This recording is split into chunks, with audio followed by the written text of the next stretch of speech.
time? And we're back! And we're back. Yeah, welcome to part 2 of our 50 movie recap. What the hell are we calling this? In the graphic, I'm calling it the 50 is this, which doesn't make a lick of sense. No, let's not do that. Let's not do that. I worked all night on that logo. I was just calling it ranking. I was being very presumptuous, and I was calling it ranking the first 50 movies, which is under the assumption that we're going to keep doing this. Yeah. Why not? Who knows? We'll get the next 25 in this go around, come hell or high water. If this is the first episode of this podcast you're listening to, stop it.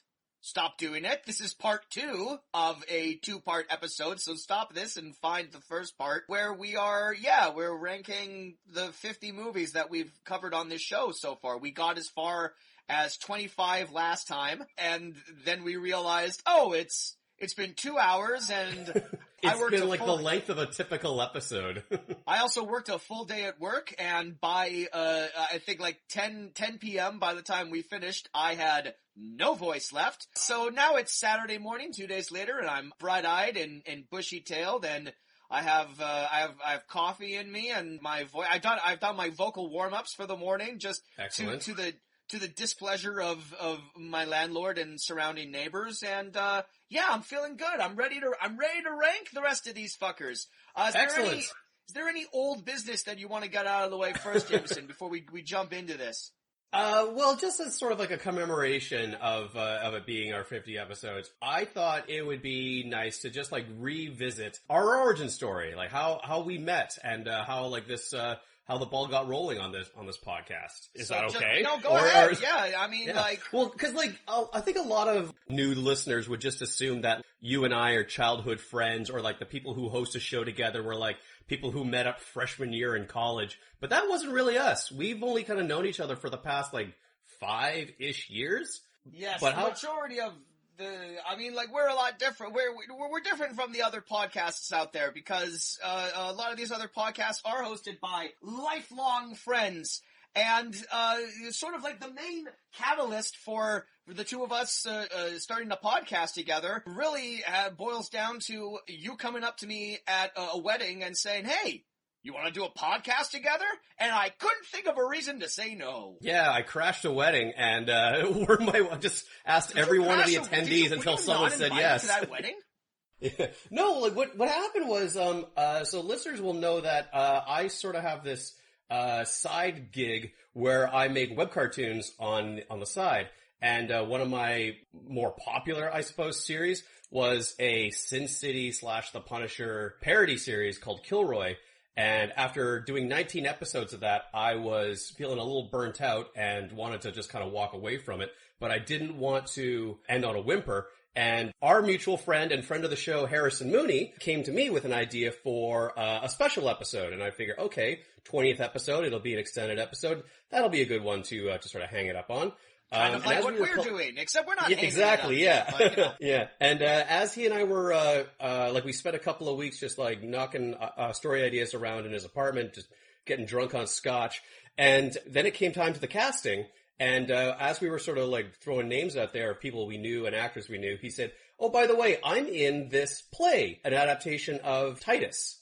Which I don't really... very loose adaptation of Shakespeare's Titus Andronicus. That was a musical version of Titus Andronicus that, within, like the years of context and everything, may have had some jokes that don't hold up terribly well under the microscope of, given that we were joking about a very rapey Shakespearean play that has a prominent black character. We made a couple of jokes in that musical that certainly don't fly 5 years later anymore. It was a good thing I saw when I did, because it certainly couldn't make it today. Or there will be no remount. or hey, you could make it today. I don't know how well it would go. You could do anything today. You can make anything if you want to. But yeah, I wanted, Harrison was in it, as the black guy, and, he invited me into, He was in it as himself, as Aaron the Moor, is what he was. They had to rewrite, he actually rewrote a lot of that role himself. Good. Because that was the only way we could make half of the jokes we made. I was walking around with him earlier this month, and he flat out told me, yeah, I don't agree with a lot of the jokes that I came up with anymore, so, I wanted to support my friend, especially since, like, he and I were collaborating on something, so I checked it out, and that's where that was my first exposure to you. You had a very prominent role as, like, this maniacal, twisted version of William Shakespeare, and I was just like, this guy is great. No, I really liked you in the role, and that's what gave me the inspiration of, oh, well, I know who's gonna play the fucking villain of our Kilroy piece, and we brought you over to my apartment for a recording session, and we clicked, and Harrison sat us together at the wedding table because, he had a table to fill, and the rest is history. We just kind of, we really hit it off at that point. And it was fun doing that cartoon, and it was fun figuring out that I really have one comedic voice, and that is Scudworth from Clone High. But I can do that very well. And it's all just different variations of that one cartoon character that I watched over and over again. I mean, hey, a gig's a gig, right? Yeah. And and we did it again, and I'm still eagerly awaiting to see how my performance as Hunter number 2 turned out in your Bigfoot cartoon, a character that I demand you refer to as Hunter number 2, and hopefully that makes it. Alright, so little peek behind the curtain on that. Collaborating with Harrison was the first time that I'd ever worked with a friend on any of my scripts. I really loved the process of working with him, and I was more open to doing that in the future. Working with Kevin was a little bit more arduous. Not that he's like a bad writer or anything, or not a good guy to hang around with, but just because like, it's just apples and oranges really, and I prefer apples to oranges, I suppose. Wow. Racist? Oh, Jesus. Anyway. To another white guy, yeah. But I'm not saying there's anything wrong with oranges, it's just oranges need to know their place and stay in their lane, right? You hear that, Kevin? Alright. Anyways, in the script, we had your role, who was sort of like a goon character to the central villain.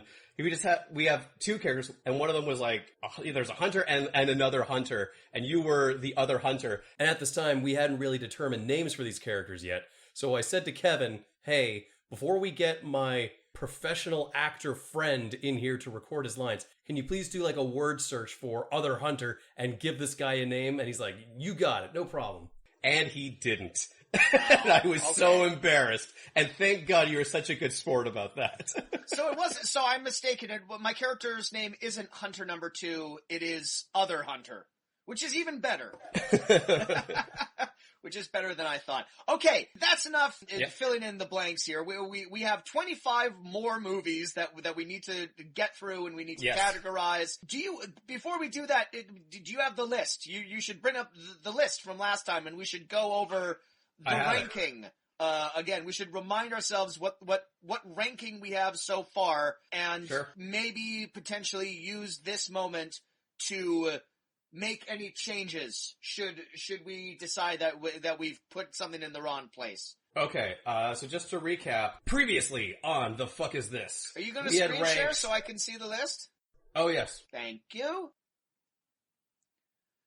Awkward silence, staying in the podcast. Awkward silence, we're not cutting this out. Okay, so just as a recap, for those listening, the list as it currently stands right now: at number 25, Dracula 3000. At number 24, Dario Argento's Dracula 3D. At number 23, this is hard without the numbers here, Wrong Side of Town. Number 22, The Movie Out Here. Number 21, Last Hour. Number 20, Long Shot. Number 19, Mosquito Man.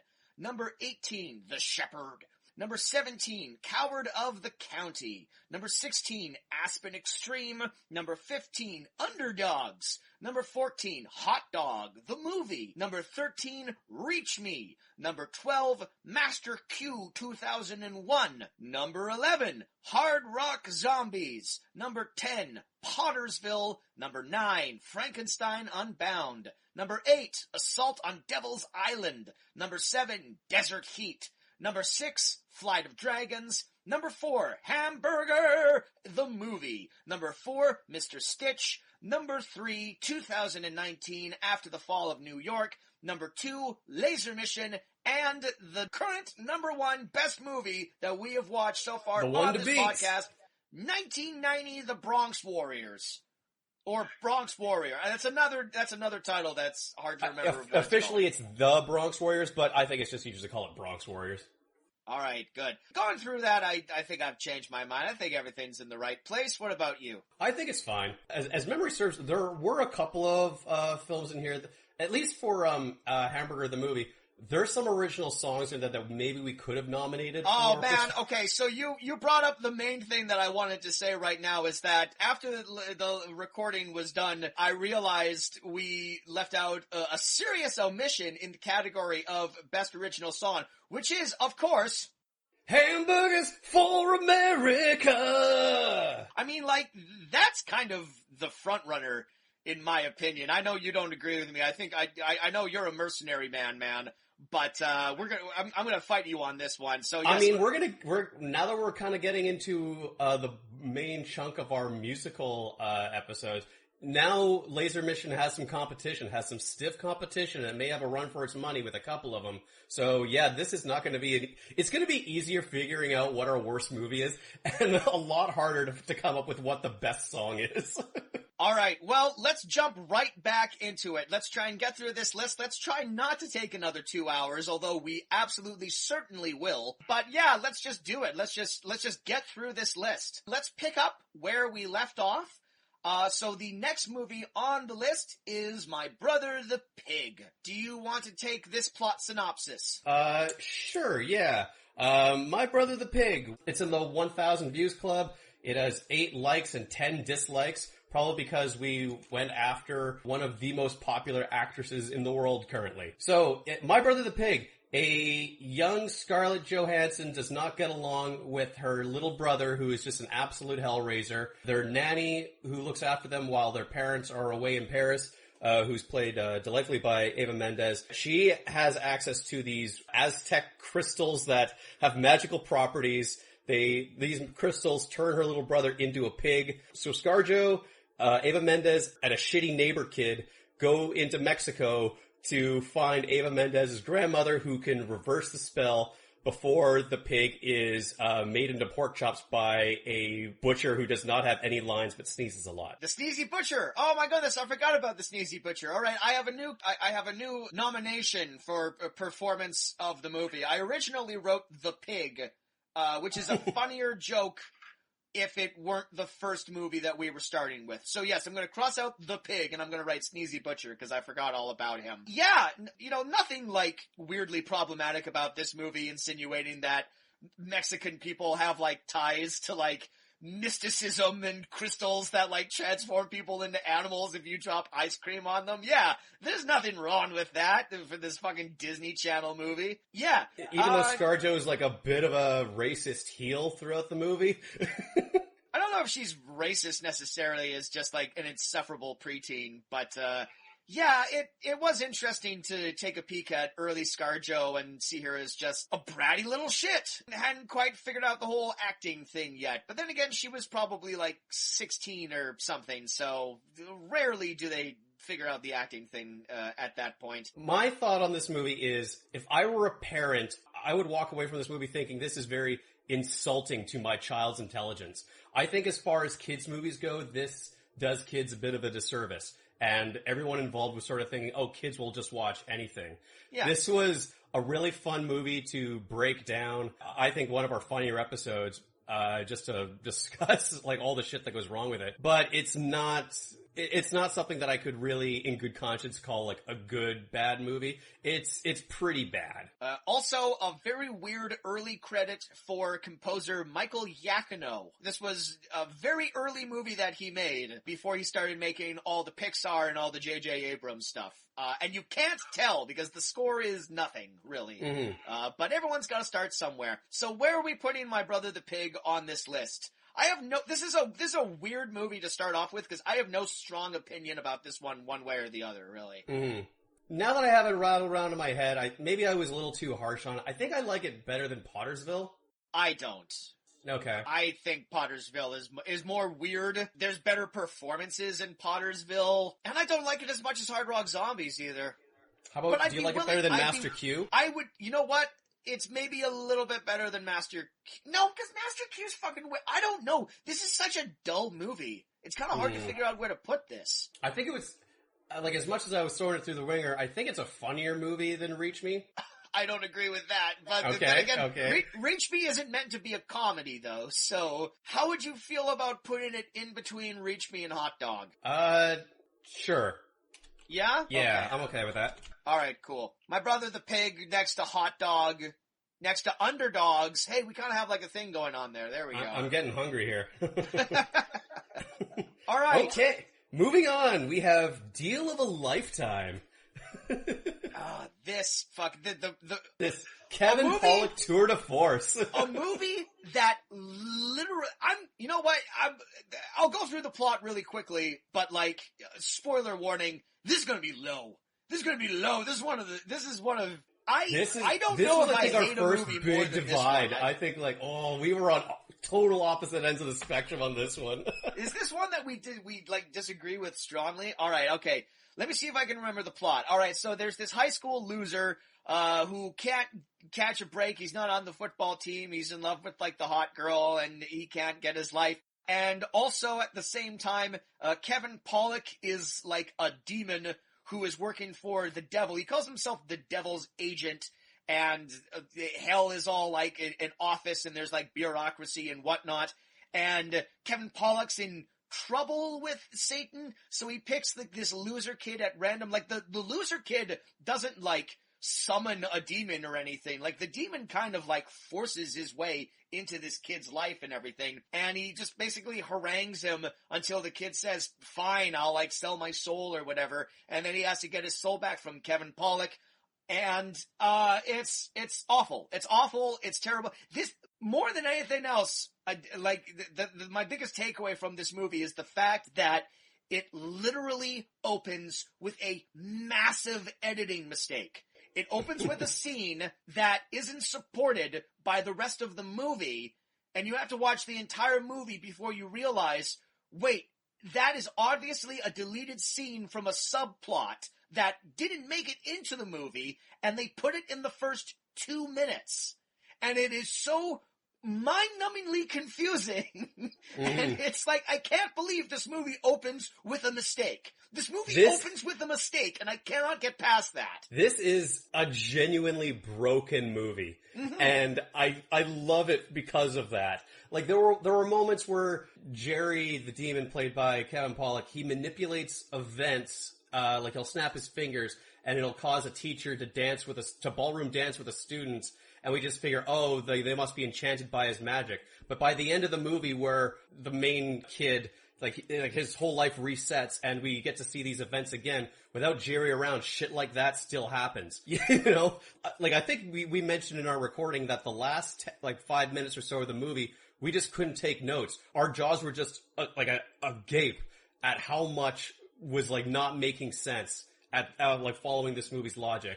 And I kind of love how no one in the world but us knows how fucking broken this movie is. Yeah, this is, I mean, this really does like highlight the type of movies that we like to focus on here. It's like movies that no one else on the internet is talking about. In that sense, it is a real hidden gem of just an absolutely broken, shitty movie. Like, it is, scenes are placed in such a way that they don't make sense when they run concurrently with each other. It is an absolute dumpster fire of a movie. I'm getting the feeling you liked it a little bit more than I did, but I would put this quite low. Go to the bottom of the list. What do we got here?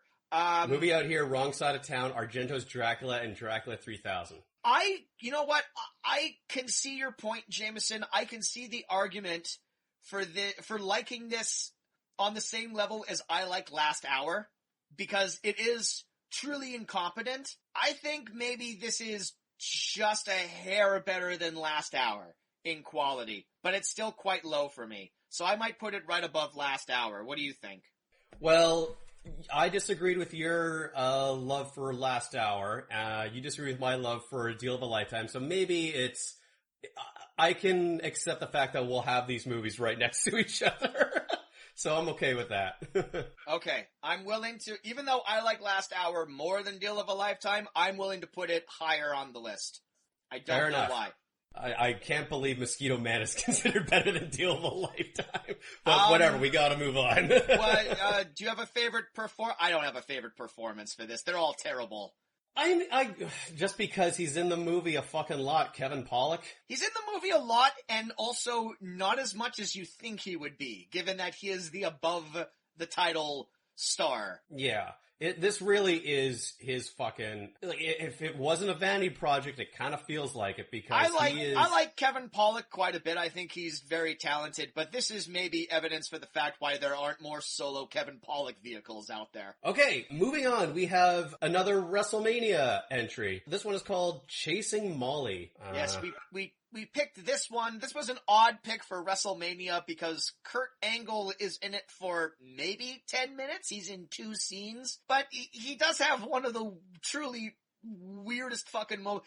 This is another movie that opens with a scene that I cannot explain, and the movie doesn't explain. And it's very, do you remember it? Because it opens with like that woman going inside the teapot. Yeah, like an Asian woman like praying, and then all of a sudden like a ghost goes inside a teapot, and then the movie ends with Kurt Angle drinking the ghost? I don't know. Yeah, and the woman trapped in the teapot doesn't factor into the plot whatsoever, to the point where like you kind of forget it happens. But yeah, the premise of this is 2 scam artists. What do you call those people? Ghost hunters. Ghost hunters, yeah. They're sort of, they scam people out of their money when they go to their house and say, oh, this place is haunted, give us some money, we'll exorcise the demons for you, blah, blah, blah. They're idiots.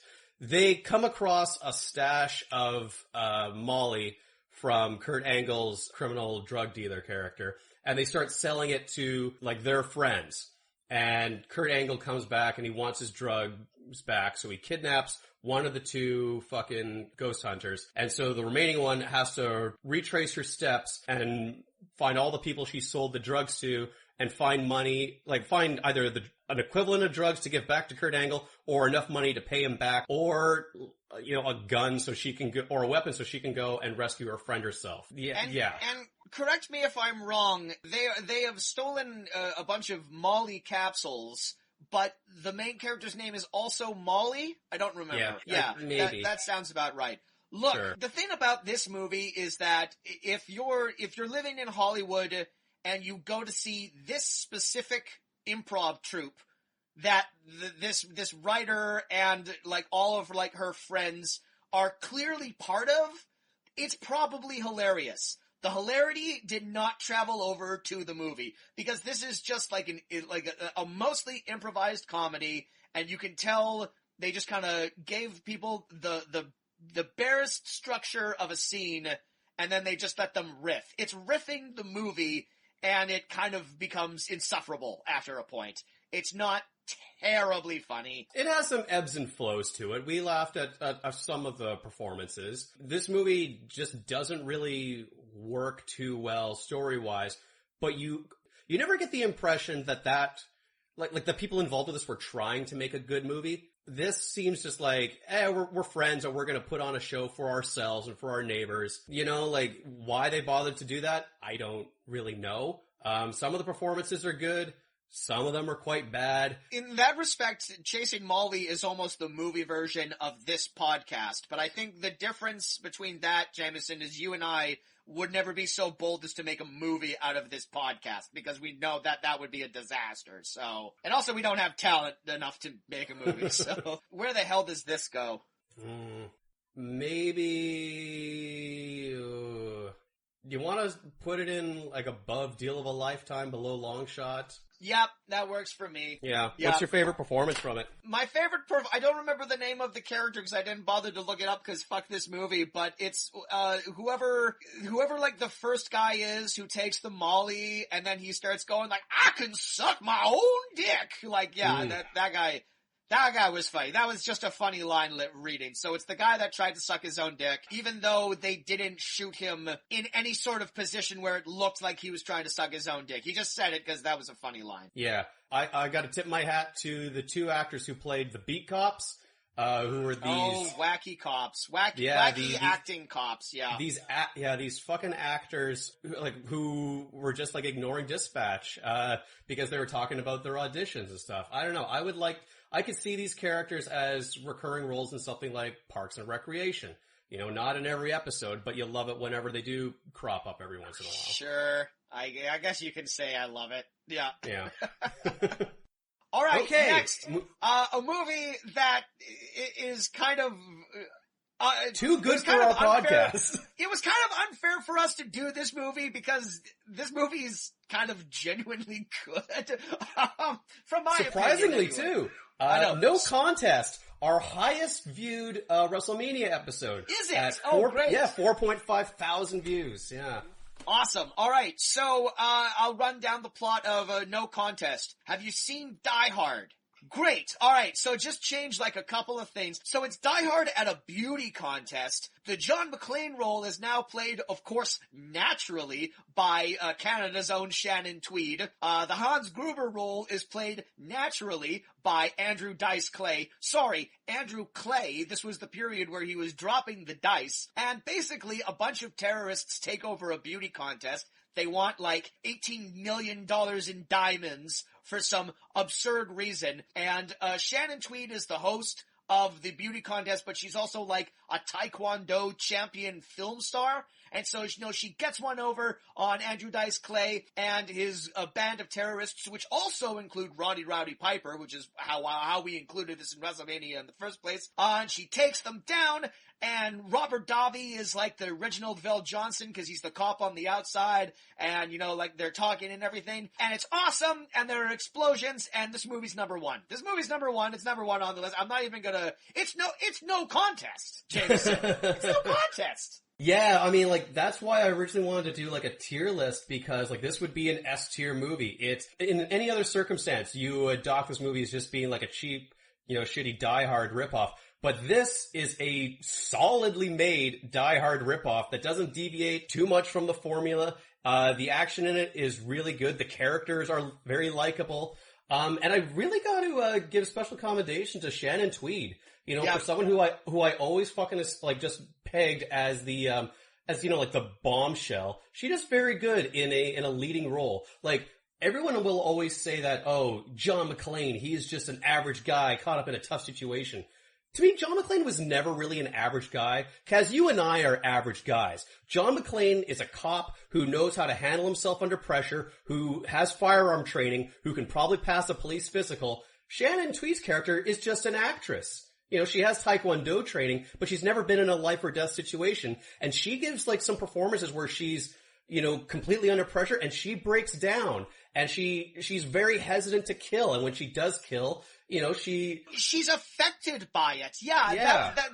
Shannon Tweed is my performance of the movie because we had seen her twice before. This was the third Shannon Tweed movie that we covered. And in her two previous appearances, she is just, the Playboy Playmate, Skinamax star that she is. She's just fulfilling that need. No Contest is her movie out of some tremendous bullshit. If you look at the poster of this movie, she's third billed after Robert Davi and Andrew Dice Clay, which is fucking, even though in the opening credits she is first billed, but she's the fucking protagonist of this movie. She's really good. I was blown away by how well she can carry a movie and how well she can actually sit in the moment of oh, my life is in danger. Oh my God, I've just taken a life. Oh my God, that exploded over there and I'm genuinely kind of shocked and surprised and I don't really know what to do. I was genuinely surprised at how well she was able to carry this movie. And, it's just all of this internalized patriarchal misogyny that kept her in a box, of being a sex symbol and she never got an opportunity. Also, who knows, maybe she didn't want to become a movie star, but she could have if she wanted to, so... Absolutely, yeah, this is a very, don't judge a book by its cover situation, and I think maybe we as a society and Hollywood as an industry owe Shannon Tweed an apology. I don't know. But yes, I wholeheartedly agree. No Contest is probably one of the best movies that we've ever watched on the show, if not the best. There is a No Contest too. We may have to get around to that one of these days. We don't even need to do it as a WrestleMania either, because I don't think the sequel, Roddy Piper's not in it, so I think this one we can just do whenever. Yeah. So, speaking of WrestleMania, we'll wrap up this one with... Yes, on the flip side we of noticed, that, yes. Unfortunately, with this crop of WrestleMania, we had films that featured wrestlers, but they weren't really starring the wrestlers, so we figured, okay, let's rectify this with this Trish Stratus Canadian-made action movie called Bail Enforcers. Oh boy, I'm just gonna preemptively scroll right to the bottom for Bail Enforcers here. Ooh, this was bad. This is a terrible fucking movie. Yeah. Well, what's it about, Jameson? What is Bail Enforcers about? Bail Enforcers is like, you know the movie Clerks, right? Mm-hmm. You know how there's like that joke about like how only like the dumb people come into the video store, and then there's like that one cutaway joke where a guy's looking at the tape, he goes, "Ooh, Navy SEALs." That's the exact same sort of movie that fucking Bail Enforcers is. So, Trish Stratus is part of a 3-person crew of the Bounty Enforcement Agency, but they seem to be totally independent from any sort of oversight agency committee. They go around tracking people who have skipped bail, and I guess they bring them back to the authorities. But they are Yeah, they enforce, sure. So they track down this one bail jumper, and then he tips them off to an even more valuable bail jumper, and then they get caught up by some fucking French-Canadian gangster who says, I want this bail jumper, and then these bounty hunters have a crisis of faith, or not crisis of faith, but they're conflicted on whether or not they want to hand over this criminal to a mafioso, even though this criminal could, when he goes to trial, he could fucking take out all the gangsters, or what have you. At one point, Trish Stratus is kidnapped, and she's gone for a good chunk of the movie. They get her back, they kill the gangster and all the bail jumpers, and everyone lives happily ever after at the end. She somehow also ends up in a schoolgirl outfit at one point, and that's how she ends the movie, because she works in a strip club as a cocktail waitress, even though there's not a heck of a lot of nudity or scantily clad women in this movie. Best performance in this movie is pretty obvious because, of course, naturally, what we learned, this very, very funny movie was nominated for a Canadian Comedy Award for Best Actor for Boomer Phillips, so clearly he gets the nod here. He was so funny! He was just, look, do you hear that? Is the microphone picking that up? That's me slapping my knee, thinking about Boomer Phillips. Yeah. I would tip my hat to, just because it's very memorable, the French-Canadian mafioso. There was one guy who was like a genuinely terrible actor who gave very bad one of the worst fucking actors we've ever seen on the show. Yeah, it takes him like 5 minutes to deliver like a 10-word monologue. Now, I think the real question in terms of placement on the list, Jameson, is Bail Enforcers better or worse than the lowest ranked WrestleMania movie we have, which is currently Wrong Side of Town? I'd say so, because I think Wrong Side of Town had a few more laughs in it. This is tough. I'm compelled to say Bail Enforcers is a little bit better than Wrong Side of Town, just because Bail Enforcers is a little less gross than Wrong Side of Town. Wrong Side of Town had some icky sexual assault in it. Although we also forgot to mention Bail Enforcers is a startlingly racist movie against Asian people. You know what? No, you're right. I think you were right. I think it's worse than Wrong Side of Town. Ooh, one other thing I want to tip my hat to on this movie is, you can at least follow some of the fight choreography in this, which I can't say for Wrong Side of Town. There's that one scene where Boomer Phillips is having a fight in a washroom with an Asian woman. Yeah. And, there's a fight. I remember. Fuck. Yeah. I don't know. I like the choreography in that, but, okay, it's not enough to save this movie. But So it's better than Wrong Side of Town, you're saying? Whatever. You say it's whatever. better than We've Wrong already Side put of it Town. on the list. It's fine. It's fine. It's on there. This is set in stone. Moving on. Moving on. Another outlier, potentially a movie that we've covered that probably has the biggest cultural footprint. Certainly it is the biggest cult classic that we've ever attempted to cover on this show before.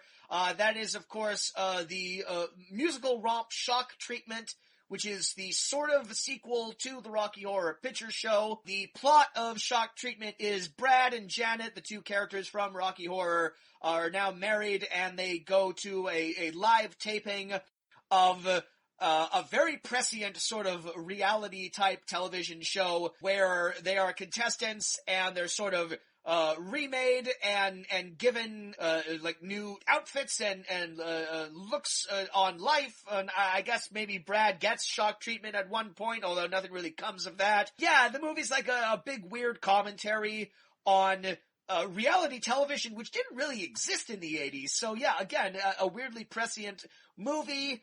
The plot of this is really hard to follow. It's kind of just a catalyst for all of the songs that were written. I have a sneaking suspicion, Jameson, this might be the movie that you and I are the most split on.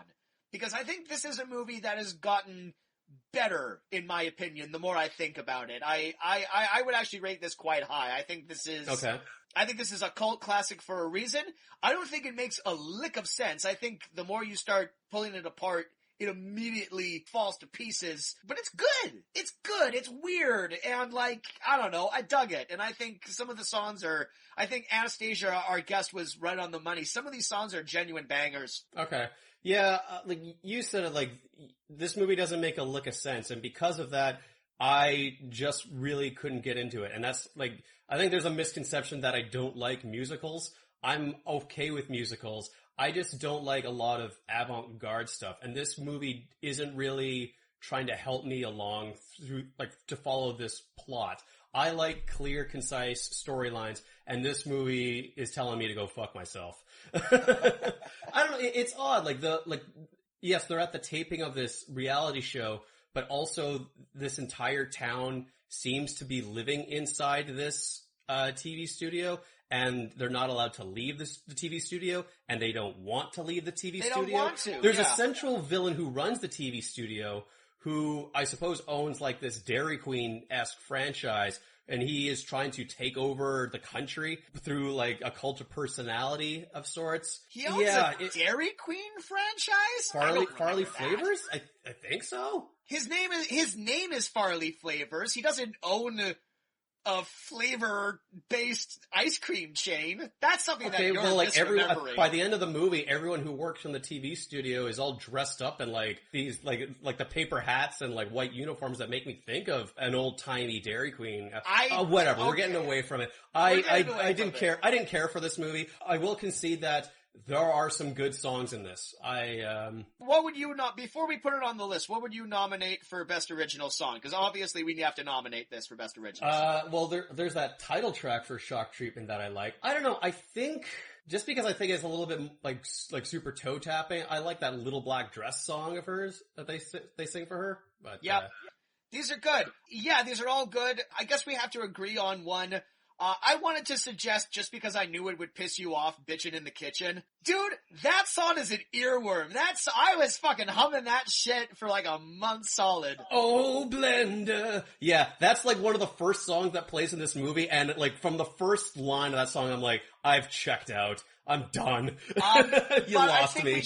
I think we should split the difference. I think your first choice is right. I think we should nominate the title track, because I do think that's genuinely just it fucking slaps, as the children say. You need a little, ooh, shock treatment. It's good. It's a good song. It is. So yeah, that makes that short list. Who would you say is your favorite performance? Oh, God. Who is the best in that movie? I don't know. The guy who played Brad had to pull double duty as both Brad and the central villain. Farley Flavors, yeah. Cliff DeYoung, yeah.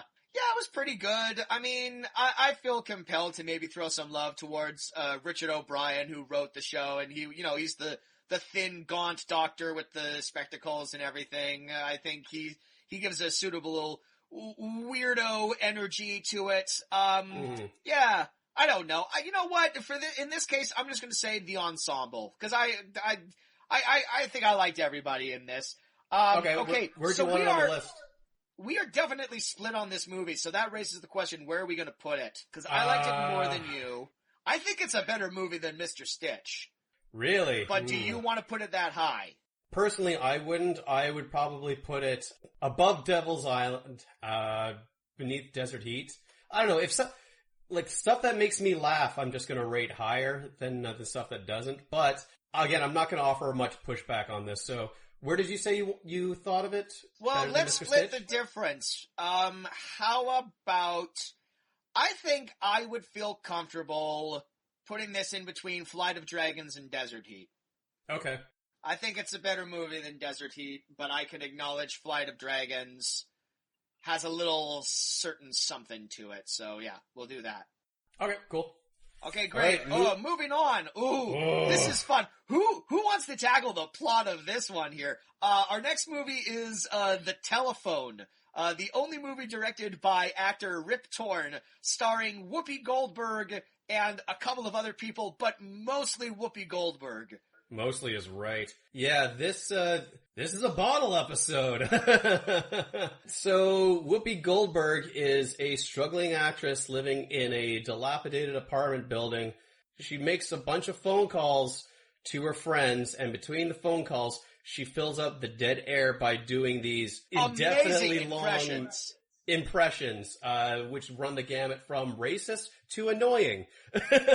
She's in the movie on screen uninterruptedly. The entire time. She's never alone. Not on screen. Yeah, a real castaway moment. Her only companions are a goldfish and a pet barn owl that she has. And at one point she's visited by her agent for a bit. And by at Elliot the end, Gould. Yeah, and then a representative from the phone company comes by to disconnect her phone because she hasn't paid her bills, and we realize she's been crazy this whole time. Played by John Hurd, who is then killed by Whoopi Goldberg, who looks directly into the camera, and then the movie ends. Yeah. Yeah. Oh boy, they were trying something. They were trying something with this movie. They were smoking something when they made this fucking movie. And I'm trying to remember the second name because it was written by someone weird too. It was written by Harry Nilsson. Yeah. And someone the guy else. Everybody's talking about me. I can't remember who the other person is, but yeah, it was like weird people wrote it. A weird person directed it. And it was originally supposed to be a vehicle for Robin Williams, but when they couldn't get him, they got Whoopi Goldberg, and it's like, you can tell that this is meant to be a Robin Williams movie because of all the different characters that they ask her to play, and it's just like, Whoopi Goldberg was known for playing characters, but she wasn't necessarily known for, like, switching back and forth between them really quickly. Yeah, and it's a real, like, Robin Williams and Jerry Seinfeld are both very prolific and talented comedians. One is a completely different style than the other, and you can't ask Jerry Seinfeld to do a Robin Williams shtick. Also, we learned after the fact that during the filming of this movie, Whoopi was basically on cocaine every single day while filming it. Every day? I mean, it looks like this movie could have been shot, like, in one take. I hated this movie. Yeah, I hated this too. This was a huge disaster. This was not fun. Is this the worst one, though? I would say so. I would call this worse than Dracula 3000. Yeah, because it's really not fun at all, is there? There's nothing really to, like, laugh at. It's just kind of boring and offensive. And annoying. This is a genuine surprise, but I think you're right. I think The Telephone so far is the worst one that we've watched. Mm-hmm. Yeah. Performance of the movie, I nominate the fucking owl. That's a good owl. That's a good owl. Good solid owl. And maybe just to the editor because they knew when to like just splice in footage of the owl reacting to stuff and looking cute. We're losing it. We're losing the audience. Cut to that owl. Not enough owl shots. Yeah. Potential it's runner-up. Like Kenan Thompson on a bad SNL sketch. He'll save it. Yeah. Runner-up, I think, for performance is Whoopi Goldberg's flawless Asian accent. Ugh. Yeah. Oh gosh. All right. Cool. All right, so that ended the run we had of remote recordings. We went back to Podstream Studios after that, which I was super happy about, super stoked about. Yeah, we maybe shouldn't have, but no one got sick. So, we kind of like threw caution to the wind there. But we came out of it on the other end and no one died. But yeah, we had a little run here where we went back to Podstream until eventually things got worse. And then we went back to the remote recordings, which we're currently doing right now. Worse with the pandemic, not worse with Podstream Studios. Podstream Studios is delightful. Oh yes, no, absolutely. No. If we could go to Podstream Studios right now, we absolutely would. I am just terrified of being anywhere inside a room with people. I don't even like going to work. So that's not happening until I can get jabbed. Yeah, but we celebrated the return to form with an absolute banger of a movie called Fantasy Mission Force, a very early, Jackie Chan's in it movie. Yes. that had over 4,000 views, and we had the delightful Hannah Snyder join us as our guest. And Kaz, do you want to go over the plot for Fantasy Mission Force? Yes, the marketing would have you believe that this is an early Jackie Chan vehicle, and he's certainly in the movie, but pretty sporadically, until weirdly the end of the movie, where for the last 10 minutes he becomes the protagonist, even though he's not really in the movie. But anyway, Fantasy Mission Force is about the Fantasy Mission Force, which is a group of different sort of Chinese, like, assassins and killers and mercenaries, and they're all brought together by like a general guy. What's the catalyst? Not just that, for the Allied forces, because this movie takes place in World War II. That's right.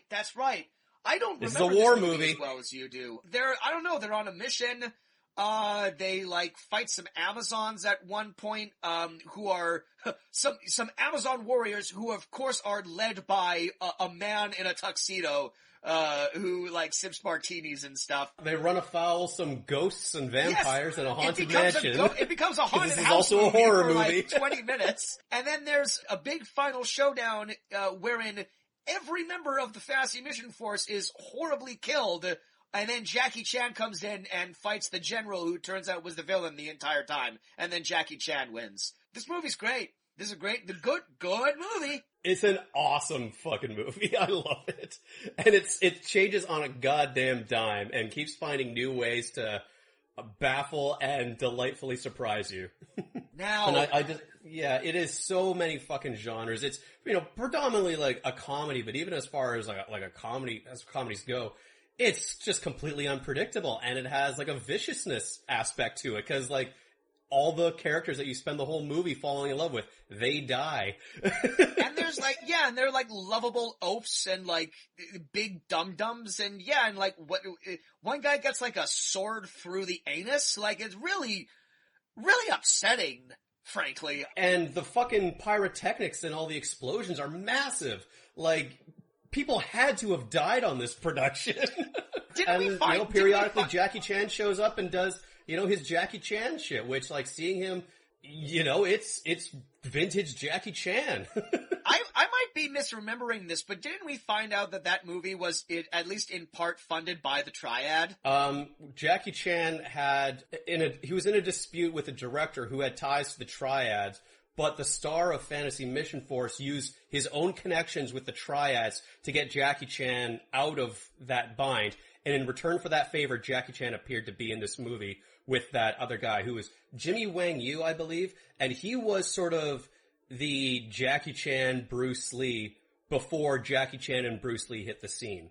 So when he and Jackie Chan have their climactic fight at the end of the movie, it really was sort of like a passing of the torch moment in Hong Kong cinema. Where do we put Fantasy Mission Force? Quite high. I think it's definitely a contender for the top spot. Do we like it more than No Contest? Oh, no, I don't know if it's a better movie than No Contest. I would probably rank this higher than 2019, though. So you think it's 4? You think Laser Mission is better than this? No, I think Laser Mission is better than this, but I think Fantasy Mission Force can safely be slotted between Laser Mission and After the Fall of New York. Okay. You know what? I'm fine with that. I could maybe make an argument to put it a little bit higher, but I'm fine with it in the number 4 spot. Yeah. Okay, moving on. Oh, and the performance, the great Bridget Lin as Lily. Yes. Who stole the movie, I think, from everyone. Yeah, who is just Like, Bridget Lin is an absolute legend of Asian cinema, and my god, she is not only is she the most ass-kicking member of the Fantasy Mission Force and saves the day several times, but she's just a delight on screen, and she is like a forgotten heroine of like the 70s or 80s or whenever the fuck this movie came out. Absolutely. Also, we should note that there is an original song in this movie. There's two. There's the fucking Surfer Rock title track, ooh la la ka ka ka ooh la la, and one of the Fantasy Mission Force members is this singing hobo who delights everyone in the... Right, I forgot. Okay, so the first song that you just described is a theme. So I'm going to say that doesn't count because it's a theme, but I completely forgot that the introduction to one of the Fantasy Mission Force members, he has like a full song and dance number where he's like in a restaurant and like the thing. Now, here's the question. They're serving him steaks and like 18 pitchers of beer, and everyone in the restaurant is like super jolly for the guy. And now the question remains, though, is if you and I can't actually sing one of these songs, does it count? I mean, yes, it does, because it's in like a foreign language, but like, what is the name of that song? Like, how do we list that?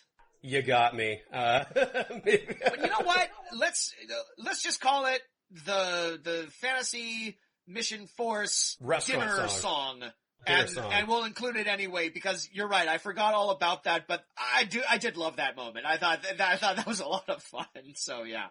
Alright, moving on. We have what would you fucking call this? Like a meta look behind the making of the original Beethoven movie called Beethoven's Big Break. The 6th movie in the 8-film Beethoven franchise. 1,700 views on our YouTube channel. Which was not a movie that either of us had planned to have on the show, but it was suggested by our guest, Nikolai Witchell, after we recorded an episode with him that I later decided was unlistenable. Right. So we let him choose that movie, and he was really into this movie. I think I feel bad, because I feel like Nikolai genuinely likes this. Yeah, but is it my turn? No, I just did Fantasy Mission Force. You go. What happens in Beethoven 6? Sure. So, as he does, Beethoven the dog is adopted by he's just like he's a wandering, samurai type of character.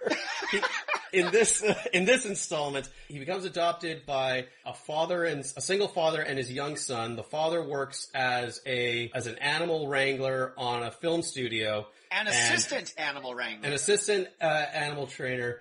And the movie production is this dog movie about like a little chow dog or whatever. But that dog is kidnapped in secret by Stephen Tobolowsky, who is the actual animal trainer, and he's trying to extort money from the film studio. Rather than just get another type of dog of that breed, Beethoven storms the set. The director and the producer, they absolutely love the antics of Beethoven, and they said, hey, why don't we make the movie about this? And the director and the producer, we should point out, are Eddie Griffin and Rhea Perlman. Sure. So they decide that they're going to make what becomes the first Beethoven movie. And the screenwriter woman, who has to rewrite the whole fucking movie around Beethoven now, she falls in love with the animal wrangler guy. She spends more time with him, when really, like, they just can't predict Beethoven's movements. And eventually they take down Stephen Tobolowsky because he's evil, and the movie gets made and it's a hit, and everyone becomes a family at the end. Yay! Everyone becomes a family. All right, scroll down that list. Scroll down. No, it's not that. I don't know. Again, I think we should probably put this next to My Brother the Pig, because like My Brother the Pig, it's a family film that, while it isn't offensive, it's also nothing. There's nothing to this, really. Better or worse than My Brother the Pig? You know what? It's better than My Brother the Pig for one reason, and one reason only, and that reason is Tobo.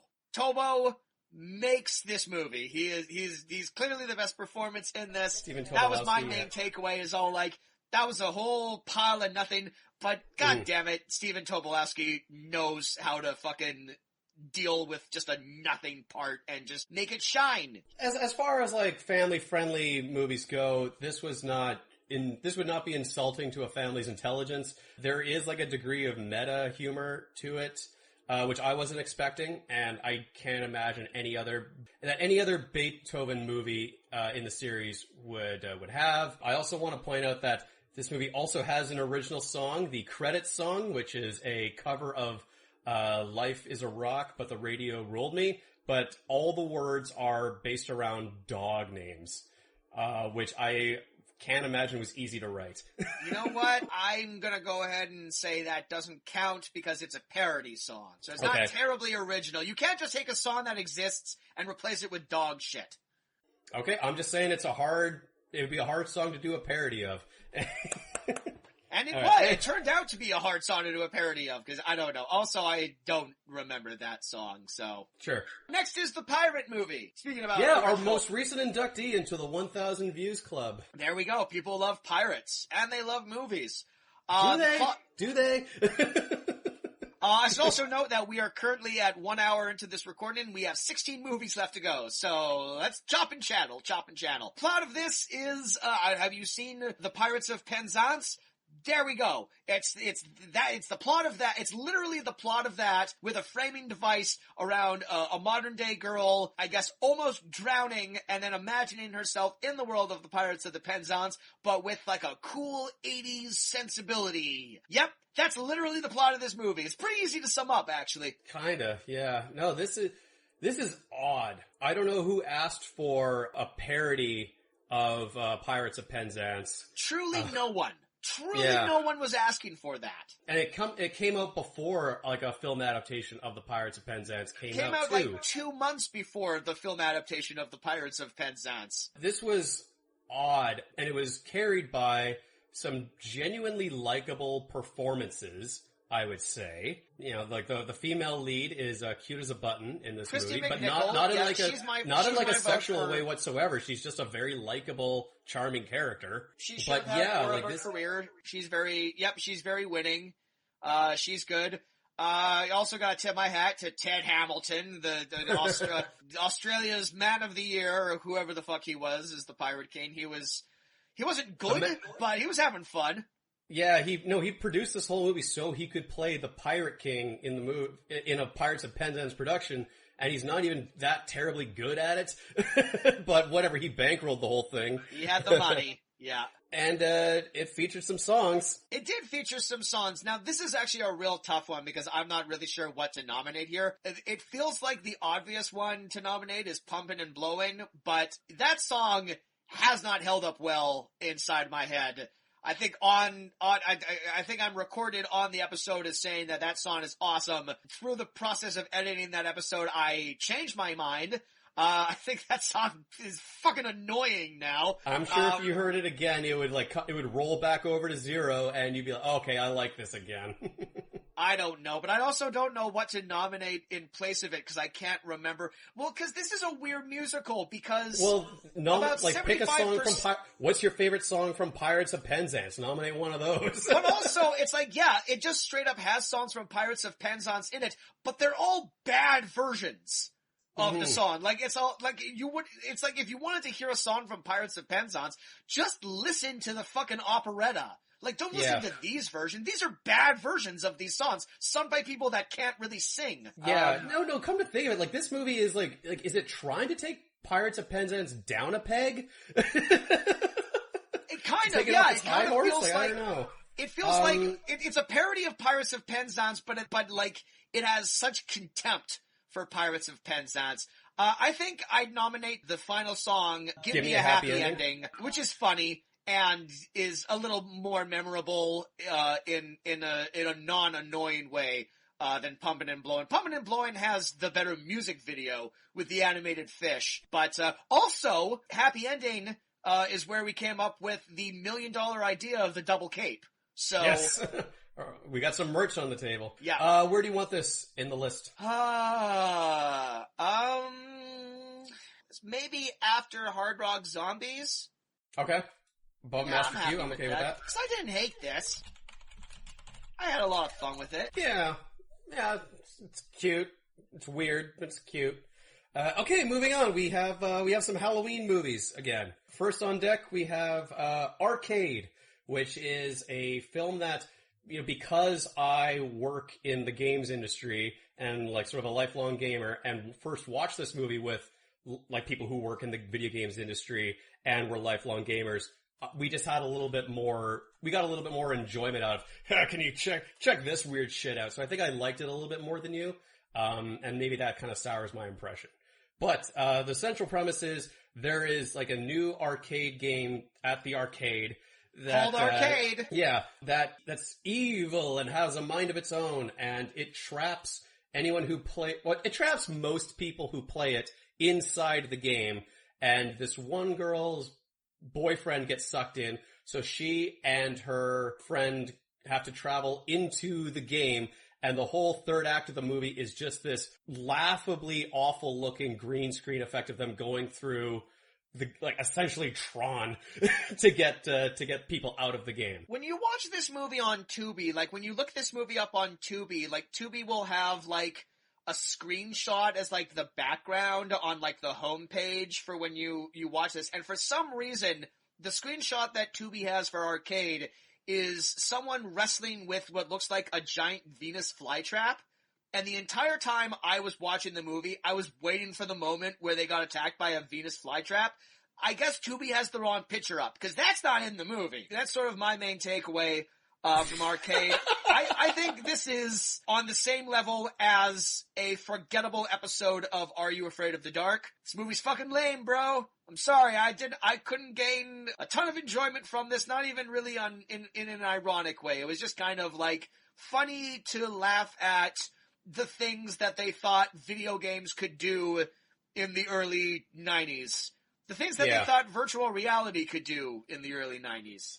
Yeah, if I, just to, step away from my bias of, being in the games industry and knowing, how that industry and what it's like to actually work in a dev office, in that respect, I can recommend people who have similar backgrounds to check this out and just to loll at it. But at the same time, it's objectively not a great movie. It's just bad at what it does. But I would want to highlight one of my favorite performances, the actor who played Bob from That 70s Show as the owner of the arcade, who's only in one scene and he slaps two kids. Yeah, I wrote down my favorite performance was John Delancey, just because he's a good kind of greasy, a snake oil salesman, but with video games. And it's weird. Even though he has nothing to do with what makes the arcade cabinet evil. Yeah, and you think he's going to turn out to be like the second in command to the evil computer or whatnot, but the movie or forgets the human about avatar of the arcade or something. Yeah, the movie completely forgets that he's a character after a while, but I did like him. All right, where do you want this? Go up a bit. I think this is marginally better than The Shepherd, so I put it in between Coward of the County and The Shepherd. Okay. Cool with that. So next we have kind of our first gimmick episode. Something that I thought was really fun. We had one of our favorite guests, Jack Havoc, who, this episode we hopefully, fingers crossed, we'll have part 2 of this episode this year. And we'll continue to do this until hopefully we run through all of these. But I had a DVD with 6 cheapo horror movies that no one has ever heard of before on over 2 discs. So we got together, we rolled a 6-sided die, and it landed on number 6, and that meant we watched a movie called Siege of Evil, which was produced for maybe $50. And it is a movie about, what is it about? It's about Satan. It's about, they're these amateur ghost hunters go to an abandoned house in the middle of a field, and they're attacked by an MS Paint smoke monster, and it possesses one of them, and then they go home, and then the mother has cancer, and then spooky stuff happens, and then I think the wife is possessed, and she kills the sister, and then she kills the husband. I remember nothing about this movie, I'm realizing. Yeah.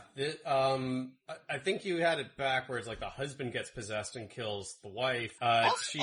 This wasn't helped by the fact that the three of us watched this together on Joel's laptop, which had, like, no sound. So for most of the movie, I literally didn't know what was going on because I couldn't hear it. I remember at one point, I like missed an entire dialogue strain, and I remember you said, "Do you want to go back and watch that again?" And my response was, "Nah, it's fine. We don't need to fucking know what's going on." This is like, it's almost not fair to make fun of this movie because it is just made by people who haven't really made anything else, and this was made possibly in the year 2000, just like shot on a handy cam. Yeah, this is so low budget, and if like harkens back to the era where you could shoot something on VHS and it could be sold at the fucking corner gas store for like $10. Yeah, do not recommend. This is pretty bad. I do not recommend, but also no one will ever watch this because the circumstances are so specific. There's really no way you would see this unless you have the actual DVD that I have. I think the only question we need to ask ourselves is better or worse than the telephone? It's shorter than the telephone, so that maybe because of that,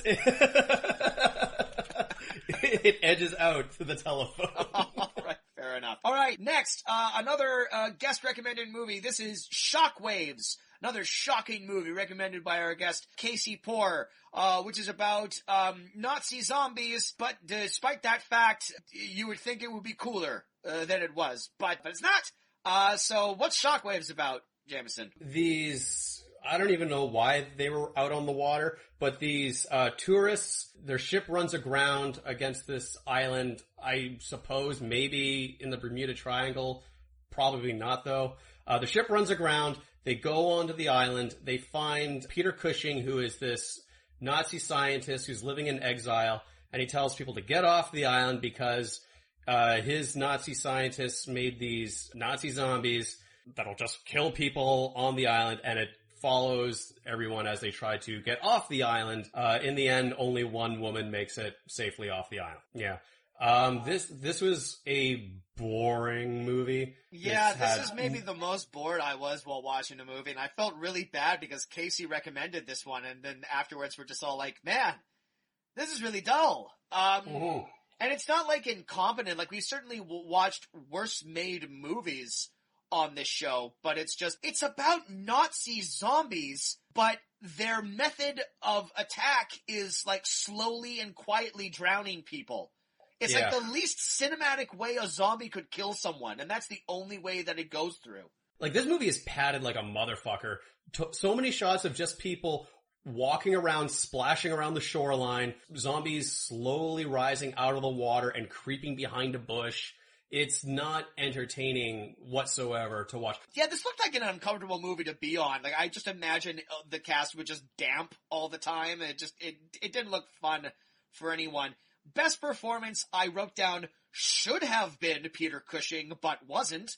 I mean, you hire Peter Cushing the same year he played Moff Tarkin in Star Wars as this Nazi scientist who makes all these zombies. You think he should be able to knock that out of the park. He looks bored as sin to be in this. My performance of the movie would have to go to John Carradine, just being this crotchety old crank of a salty sea captain who has like maybe less than 10 minutes of screen time. He's the first casualty of the movie, but he is like he's a grumpy old crank, and he tosses a radio into the water. I don't know. A quick way to my heart is just being a grumpy old man. Into the water? It doesn't make any sense. Okay, so it's not bottom of the list. There are worse movies than that. Go up a bit. Ooh, this is getting high. It's a better movie than.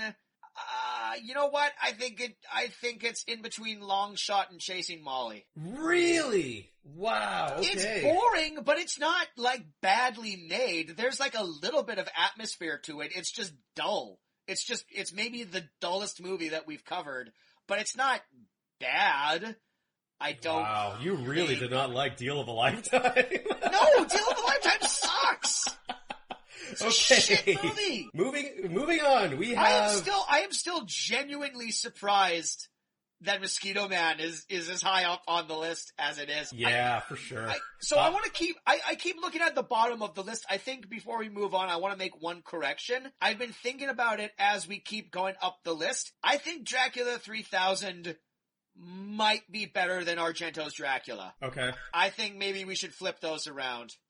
Again, for the argument that I just made for Siege of Evil, Dracula 3000 is bad. At least it's shorter than Dracula 3D. So I think maybe we should do that flip there. Okay. All right. Moving on. Speaking of Dracula. Hey, I didn't even We have do that. the There best Dracula movie we watched on the show. Just by virtue of there being, not a whole lot wrong with it. We watched this movie because it starred Ray Liotta as Dracula, and we thought to ourselves, how good could this be? And it turned out to be fine. Yes, this was one of the harder movies to talk about because A, it was quite short, and B, there wasn't really that much to make fun of it, really. This was one of the punchier episodes that we watched. I think we were all very tired. Our Kate guest, especially, she had an all-nighter before she came to, bless her heart for, making it to the show. She was great, but our guest maybe said, 5 words the entire time. She wants to come back on the show and redeem herself, just FYI. Okay, we'll figure that out at some point. So Dear Dracula is an animated movie. It's about a little boy who loves Dracula and he writes a letter to Dracula and Dracula's like, oh, cool, my biggest fan. And so he goes and he has a little hunchback guy who's voiced by Emilio Estevez, and they hang out and do Halloween stuff, and Dracula gives him the confidence to be himself. And the little boy helps Dracula get his mojo back, and he's scary again, and they're friends, and everything's cool. And it's 45 minutes, and it's totally innocent. And there's nothing to make fun of, really. So yeah, we gotta shot ourselves in the foot with that one. This was clearly us just being contrarians for contrarian's sake, saying hey, Dracula, if you want to be considered scary again, why don't you start killing people again? Ha ha ha, Yeah, there's really not a whole lot to really say about this movie. It's just, it follows, a fucking children's book, I assume, to the letter. I believe it's not a graphic novel. Yeah, I think it's a children's graphic novel that this is based on, yeah. Yeah. So as far as they're just, it being fine, it could be top of our list, but but I'm not gonna say, just because there's not as much wrong with it, but because it's not a bad movie, it's not a terribly good movie, it's gotta be slotted somewhere, probably in the middle, Just because they're both animated, I think maybe we should put this after Master Q. Okay, where is that? Or is that too high? Hold on, go back. Where's Underdogs? Above Aspen Extreme, beneath Hot Dog the Movie. Yeah, this is better than Aspen Extreme. Yeah. Yes. Let's put it after Underdogs. Sure. Performance of the movie, I would say Emilio Estevez as Dracula's little underling character. He's a decent voice actor, apparently.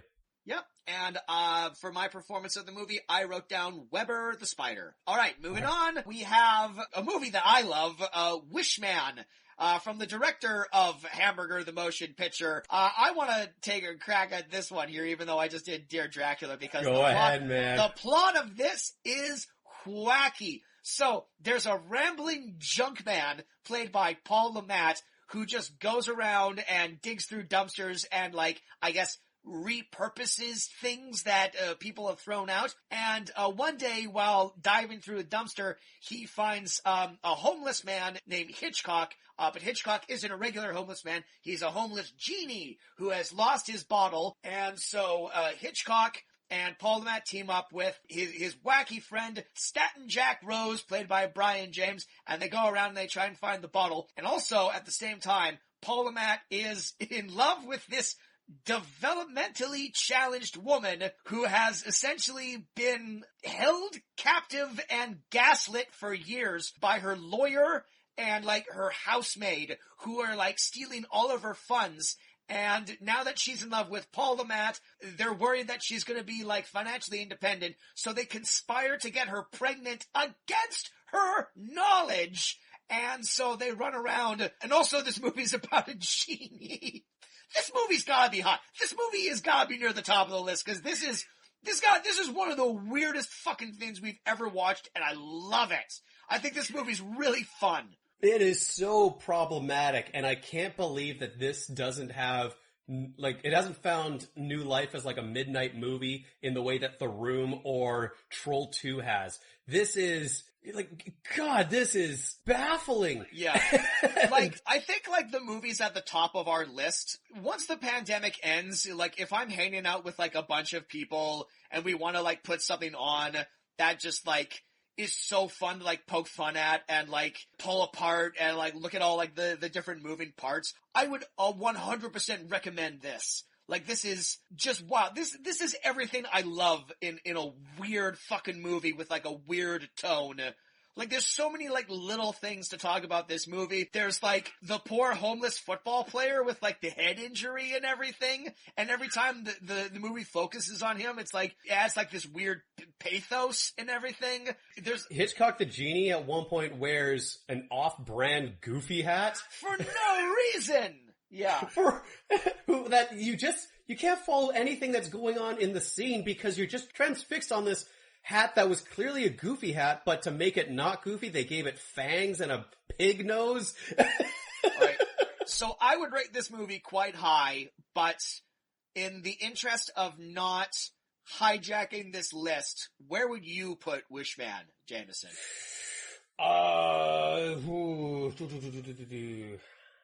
Quite high on our list, and we got a lot of movies on this list. I would say higher than Hamburger, the movie, lower than Mr. Stitch. Because there is, like, some problematic issues with this movie. Dude, there's problematic issues with a lot of the movies that we covered. You want to talk problematic? We're rating fucking the 2 Italian B movies higher than that. I would call those more problematic than fucking Wishman. I'm just gonna be bold here. Those movies don't drop hard R words in casual conversation.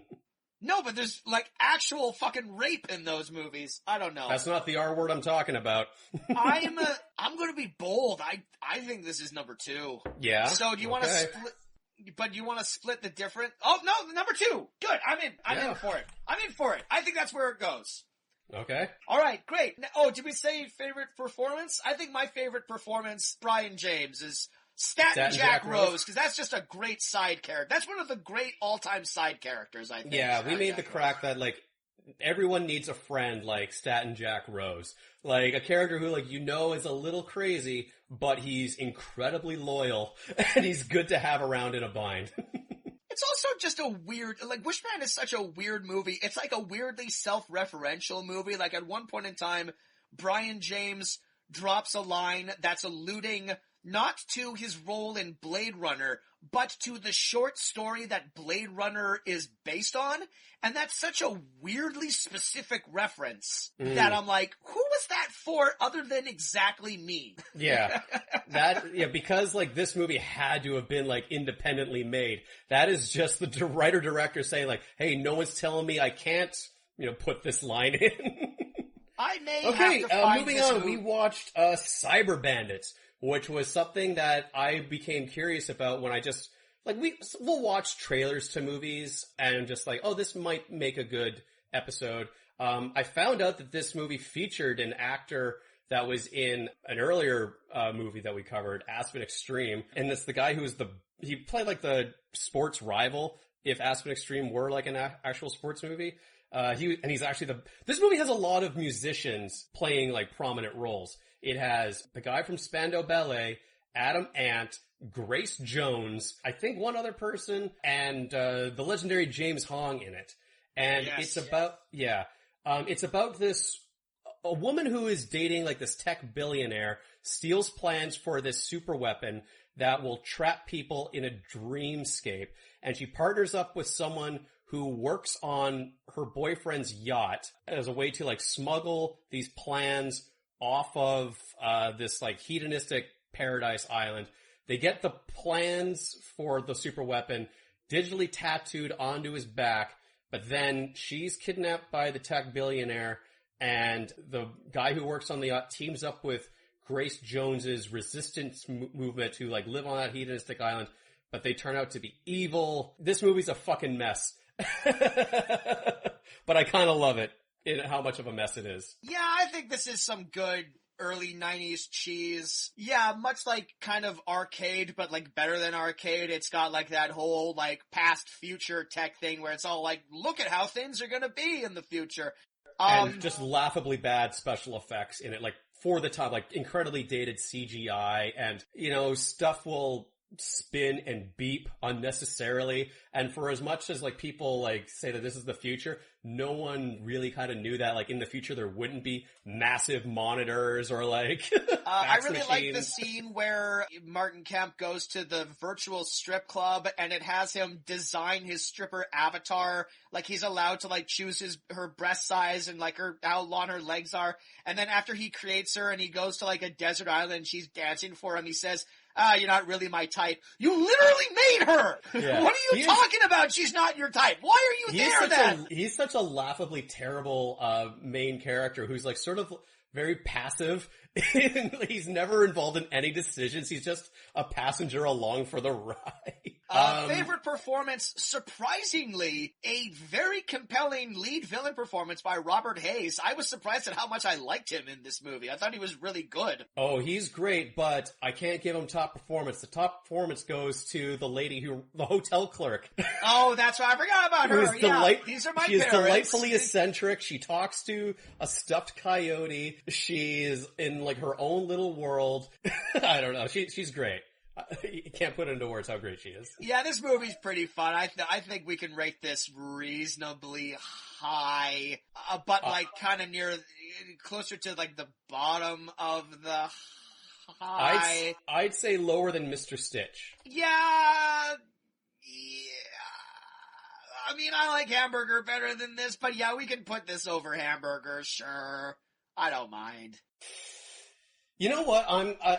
Yes, come to think of Hamburger is a funnier, balls out crazy movie, so I'm going, thank you. Okay. Thank you for humoring me.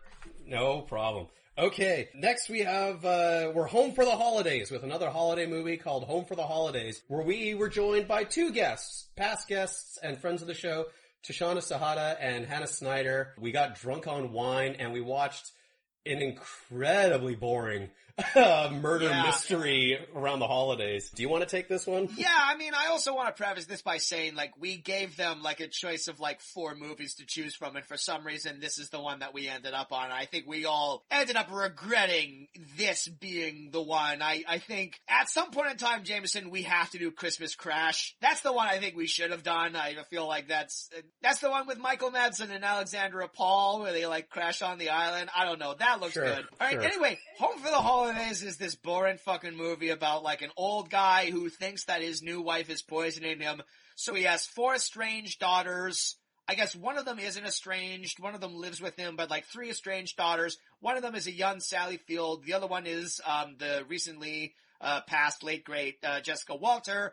2 other ladies. Someone thinks that they're poisoning the father. There's like one daughter who, like, stays home and, like, takes care of everything, and she resents the fact that all the other daughters have moved on and have lives and stuff. Then it turns out that she's the killer, and she kills most of her family. Only Sally Field lives. And it's boring, and it's a TV movie, and we shouldn't have watched it. Yeah, hardly anything to do with Christmas. I really can't say anything about this movie.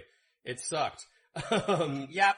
How low on the list do we put it? It wasn't as much of a mystery to keep you invested. It wasn't brutal enough as a murder story to be interesting. The only delight came out of the fact that, you know, we got to hang out with some friends. And, yeah. I think, I can't believe I'm about to say it, but I think Bail Enforcers is just a hair better than this one. Yeah. Can't believe that's a sentence that I just said. Top performance? Oh, Jessica Walter playing a young Lucille Bluth. Basically playing a young Lucille Bluth. I'm sure Jessica Walter has played lots of roles that aren't like Lucille Bluth and Mallory Archer. It's just I can't remember any off the top of my head. And I don't care. No, she's great. She's always great at doing Role of a lifetime for that woman. Okay, moving on, we had the final installment of our post-apocalyptic Italian B movies, The New Barbarians. And we ended it on a fucking low note. I think we both agreed that this was not a terribly good movie. Well, you did warn me that out of the three of these movies, the reason that we watched this one last because it was the not good one of the three of them, or at the very least, the least enjoyable of the three of them. There was nothing in this one that the other two movies didn't do better. Yeah. So there's this wandering guy in the post-apocalyptic future. His name is Scorpion. He is eluding the pursuit of this roving band of cultist enemies called the Templars, who are trying to wipe out the remains of human civilization. He meets a woman, I suppose, and they meet Fred Williamson, I suppose, and eventually Scorpion is apprehended by the cultists. Something happens to him. And then he comes back to save the woman and this small town and rid them of the Templars. Yeah. I don't know why you're being coy about this. The male hero of this movie is raped by the villain, is what happens in this. And I couldn't believe that was something that we had to talk about. And just, like, beyond that, that is sadly the most interesting thing about Scorpion. He is probably one of the worst and least interesting protagonists of any movie we've watched. Now, back when we originally envisioned this list as one Honkin' Lawn episode, I envisioned a running joke where every time we came up to one of these movies, I was going to say my favorite performance was George Eastman. Now that we're talking about it, I don't think I can give it to George Eastman on this one. Also because that joke doesn't work anymore because we split this up into two. I think my performance has to go to Fred Williamson, who was genuinely enjoyable in this. Yeah, like the biggest laugh of this movie came Bye. from like, yeah, bye. Like when he's having, he's cuddling with his lady love, and Scorpion's just saying, "Hey man, I'm heading out," and Fred Williamson's like, "Yeah, okay, dude, bye. Get the fuck out of here." Instantly relatable. Yes. Now, the thing is compared to the other two Italian B movies, this is the worst one. But like, in terms of like production design and overall aesthetic, it's still kind of better than a lot of the worst movies that we've covered, though. I don't know, but even of like it's still the worst of the post-apocalyptic Italian B movies because most of it is shot in like an open fucking field. Yeah. You know, the craziest thing about this movie are like these silver painted dune buggies. I think we have like a weird and the theme. bubble car. The Homer car, yeah, definitely. I think we have a weird theme going on with this list where the bizarre underdog of the list continues to be Mosquito Man, so I think we have to rank this lower than Mosquito Man, which is not a good movie, by the way. Better than Long Shot? I think it's below Long Shot. I think it's in between Long Shot and Shockwaves, yeah.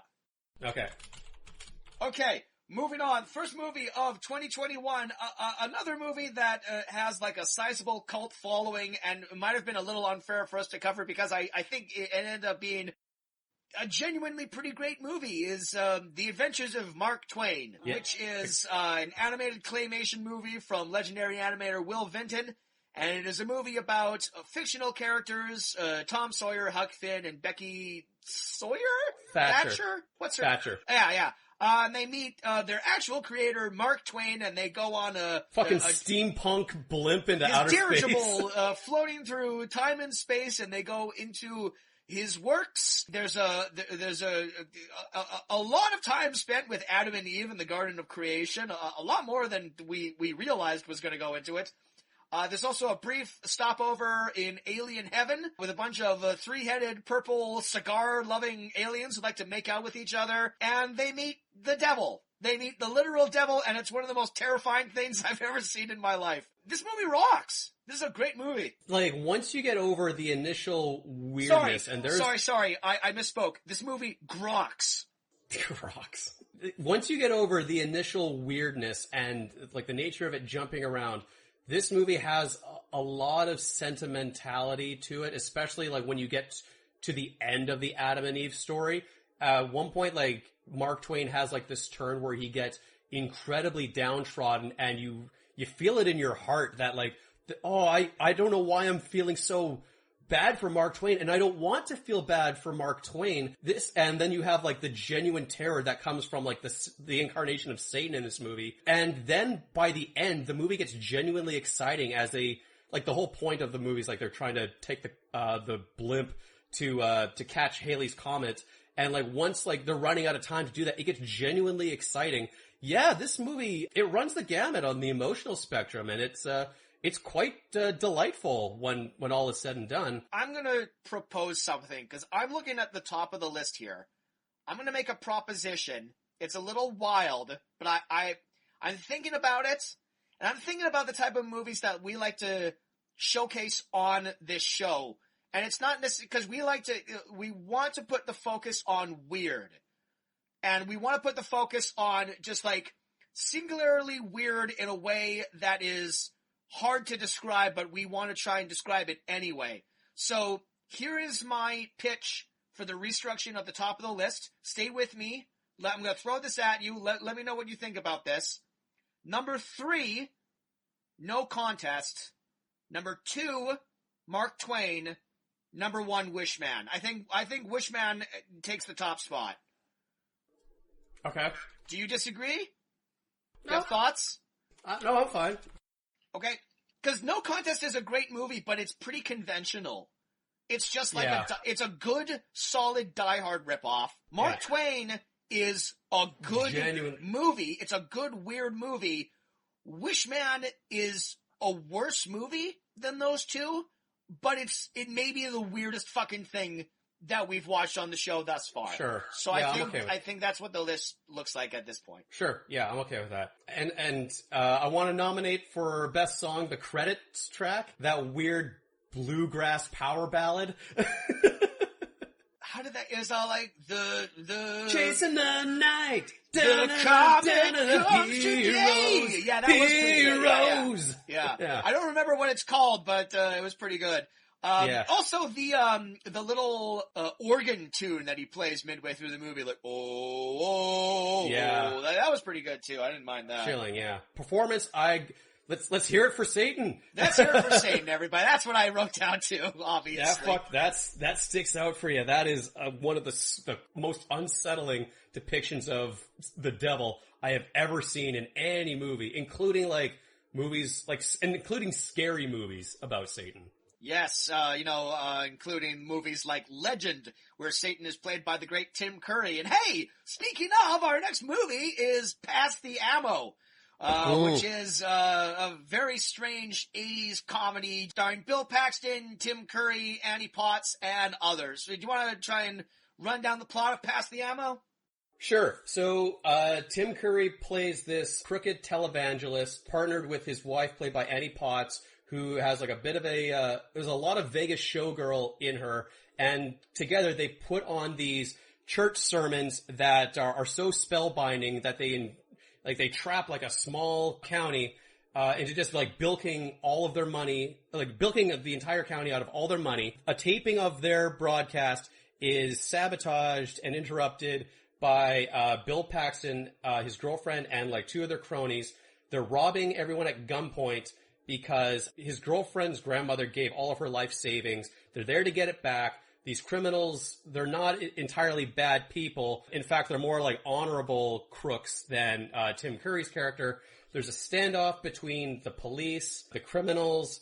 There's like a weird bit of like relatability between between the robbers and the crooked televangelists. At the end of the movie, like the church is stormed by like this armed redneck militia. Violence ensues, but in the end, Tim Curry is exposed as a fraud, and Bill Paxton and his girlfriend run off together to get married, which is what his girlfriend wanted all along. This movie, a remake could benefit this movie, I think. There is a nugget of a very strong movie in here somewhere that gets lost along the way, and with a few more rewrites, I could conceivably see this as a genuinely good movie. Yeah, this movie doesn't quite work, but it's quirky enough that I think I ended up recommending it. I think there's enough interesting ideas in this. Yeah, but this movie absolutely needed a rewrite.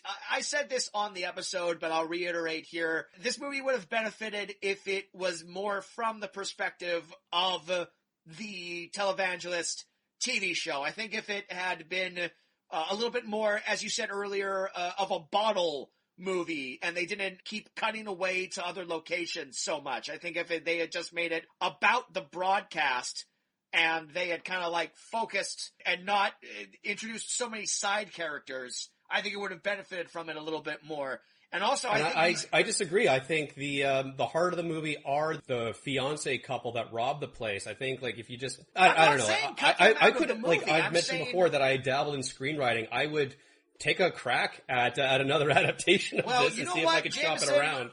You know what, Jameson? I'm taking you to task. I want you to remake Pass the Ammo, and I want that screenplay on my desk by the end of the year, and I also want pictures of Spider-Man. The only thing I'll carry over from the original one is that fucking banger of a credits song, that toe-tapping gospel choir. Pass the ammo, praise the Lord. By Randy Newman's cousin.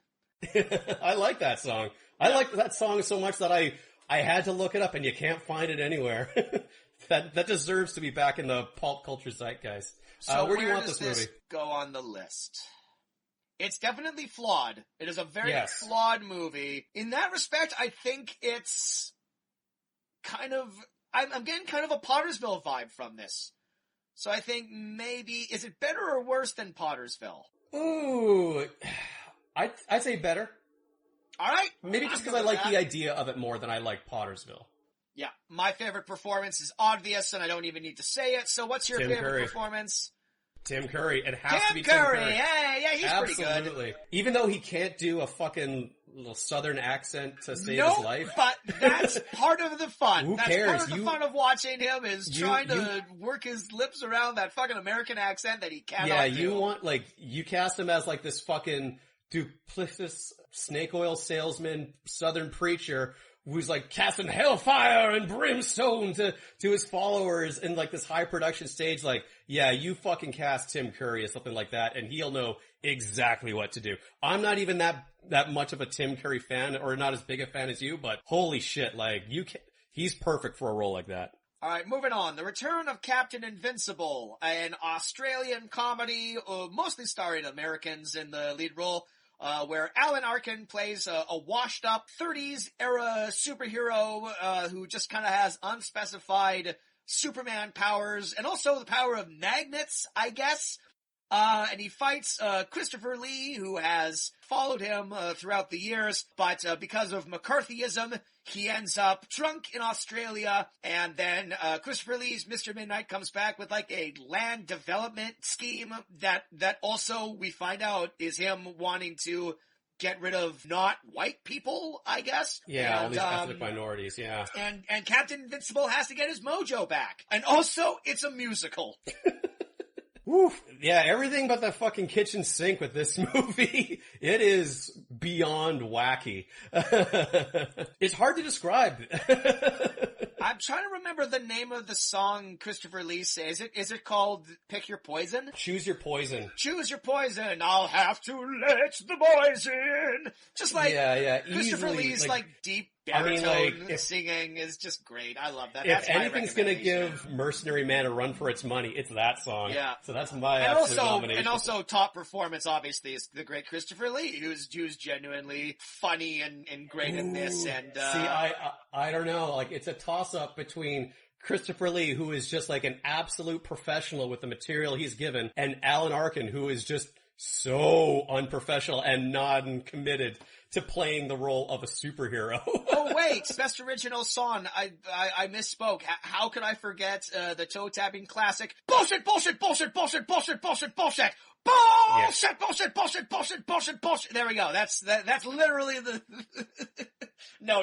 It's the. You have to be kidding. Song. It's the drinking song. It's really good. No, I like this movie is so fun. Strange.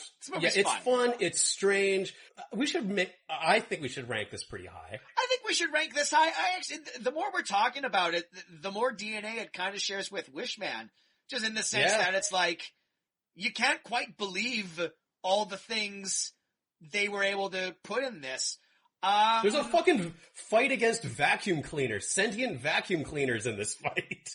I want to continue giving some love and representing the Italian B-movie stuff. So I think we should put this underneath Bronx Warriors. Okay, I'm cool with that. Yeah. Do you think this is a better movie than Laser Mission? It's a weirder movie than Laser Mission. Laser Mission is laughably incompetent in certain ways. This movie, whatever tone it was going for, it nailed. Yeah, I think I'm looking at the list and I love Laser Mission. I want to propose another edit. Right now, Captain Invincible is in number 5. I think number 5 should be Fantasy Mission Force. Really? Okay. Yeah, I think we liked that movie better than that. Yeah, I'm happy with that. I'm cool with it. Yep. Plus now Fantasy Mission Force is next to Laser Mission, so we have the mission movies together. The double-headed mission. Hey, we have like 2 Dracula movies kind of back to back too. It's good. It's all about synchronicity. All right. Themes here. All right. Here's a real stinker we covered recently. Camouflage, which was a Vancouver shot wacky comedy, starring Leslie Nielsen, directed by Stacy Keach's less famous brother, and written by Billy Bob Thornton under a pseudonym that he didn't want you to know that he was in. This is a dull detective comedy about an obnoxious actor who suddenly decides he wants to be a private eye. So he teams up with Leslie Nielsen, who you think is an alcoholic, but actually just really loves the refreshing taste of Pepsi. There's like a murder or something, and it turns out it was Vanessa Angel, and it's a dumb mystery, and it's just barely a comedy. It's not really funny, and it doesn't try to be funny, honestly.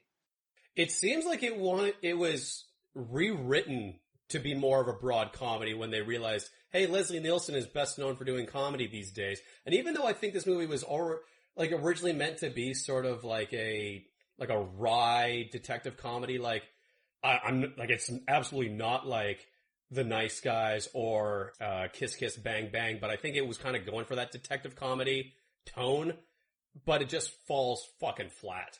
I'm pretty sure this movie predates both of those movies that you just mentioned, so yeah. Sure. No, this movie was awful. Yeah, we're almost at 2 hours. We don't need to spend a lot of time on this. Let's just rank this near the bottom of the list, because it's not very good. It's not very fun. It's a comedy that's not funny, yes. So. Which are some of the worst fucking bad movies to get through. So lower than Long Shot, is it Chasing Molly was funnier than this. Okay. Yeah. Agreed. Yeah, I agree. I think that's where that goes. Performance, probably Leslie I Nielsen. wrote down my friend's husband. Ah, yes, he has a small walk-on role there. I don't know. I'm going to go with Leslie Nielsen, just because he's a legend. Sure, for lack of anything Okay, else. Moving on. We have the sword and sorcery barbarian epic, Ator, Quest for the Mighty Sword. The 4th film in the storied Ator series. It served as a reboot of the franchise. It was also the final film in the Ator series because it's just an absolute mess. And it was also one of 2 third installments in the Troll franchise, apparently. Yeah. So Ator, son of Ator, is raised by a goblin, because his mother wants to save him from the gods. The goblin turns his mom into this crazy whore. Ator finds the mighty sword hidden in the behind cave he rock. was raised behind a rock, hidden in the fucking cave he grew up in. He eventually finds the right sword, and then he goes on a stupid quest to rescue a horrible actress, and they kill a prince and his smooth-talking goblin assistant, and the movie abruptly ends. This movie, along the way, he kills a 2-headed robot that has bad AI tracking. And a Godzilla monster that is breathing fire, that is constructed in a way so that the Godzilla costume is literally melting on camera. I gotta be honest, we're recapping the fucking highlights of this movie, but when you sit down and watch it, there is so much dead air that happens between these amazing spikes in the movie. I agree. It's a funnier movie to recount than it is to actually watch. So for that, it's not as high as it should be. It feels like this should be quite high, but I agree with you. There are moments where it is quite dull. So it's kind of more towards the middle of the list, I think. Yeah. This is one of those movies that I've seen, I saw a long time ago, and it has a special place in my heart, but I think I'm looking at it through like rose-tinted glasses, and I may have been confusing it with other fucking barbarian sword and sorcery movies I've seen with my buddies. There are tropes of the genre that I thought were pioneered with this movie that I couldn't wait to tell you about, and then to like point out in subsequent barbarian movies we watched, and none of them came up. So it wasn't even the kind of movie I was hoping it would be. Where do you want this on the list? Okay, so go up, keep going. I'll tell you when to stop, cause I did have fun with this. So yeah, it's better than Beethoven. Keep going. I think this is a little bit better than Hard Rock Zombies. Okay. Yeah, I'm good with that. Best performance, obviously Hargan the Goblin. Not the voice actor for Hargan the Goblin, full stop. Next two movies are literally the last two episodes we recorded, so we don't need to spend like a ton of time recounting the plot because we just went over these. So the next movie is Future Sport, which is like a huge rollerball ripoff. It's the future. It's the future of 2025, and there's only one sport that rules everything, and it's Future Sport, and it's invented by Wesley Snipes, guest starring as Fix. And he created the sport to stop like rival gangs from fighting, but it's become all corporate. And the main star of it is Dean Cain, and his news reporter girlfriend is kidnapped by Hawaiian terrorists, and he has to get the Future Sport team together to beat the rival team and also defeat the terrorists with Future Sport weapons. And and that's that movie. I mean, there's a little bit more to it than that. He challenges this like Hawaiian, resistance group to a game of Future Sport as a way to settle like this international conflict, which is where the bulk of the comedy for me came from. Yeah, because like the origin of the sport were to like, squash these turf war beefs of the inner city. There is no goddamn way any fucking sports league, sports commissioner, government official would ever sanction like a winner-take-all match like that between two countries. Yeah, this had terrible special effects. The plot is ludicrous. I liked it. Though. Yeah.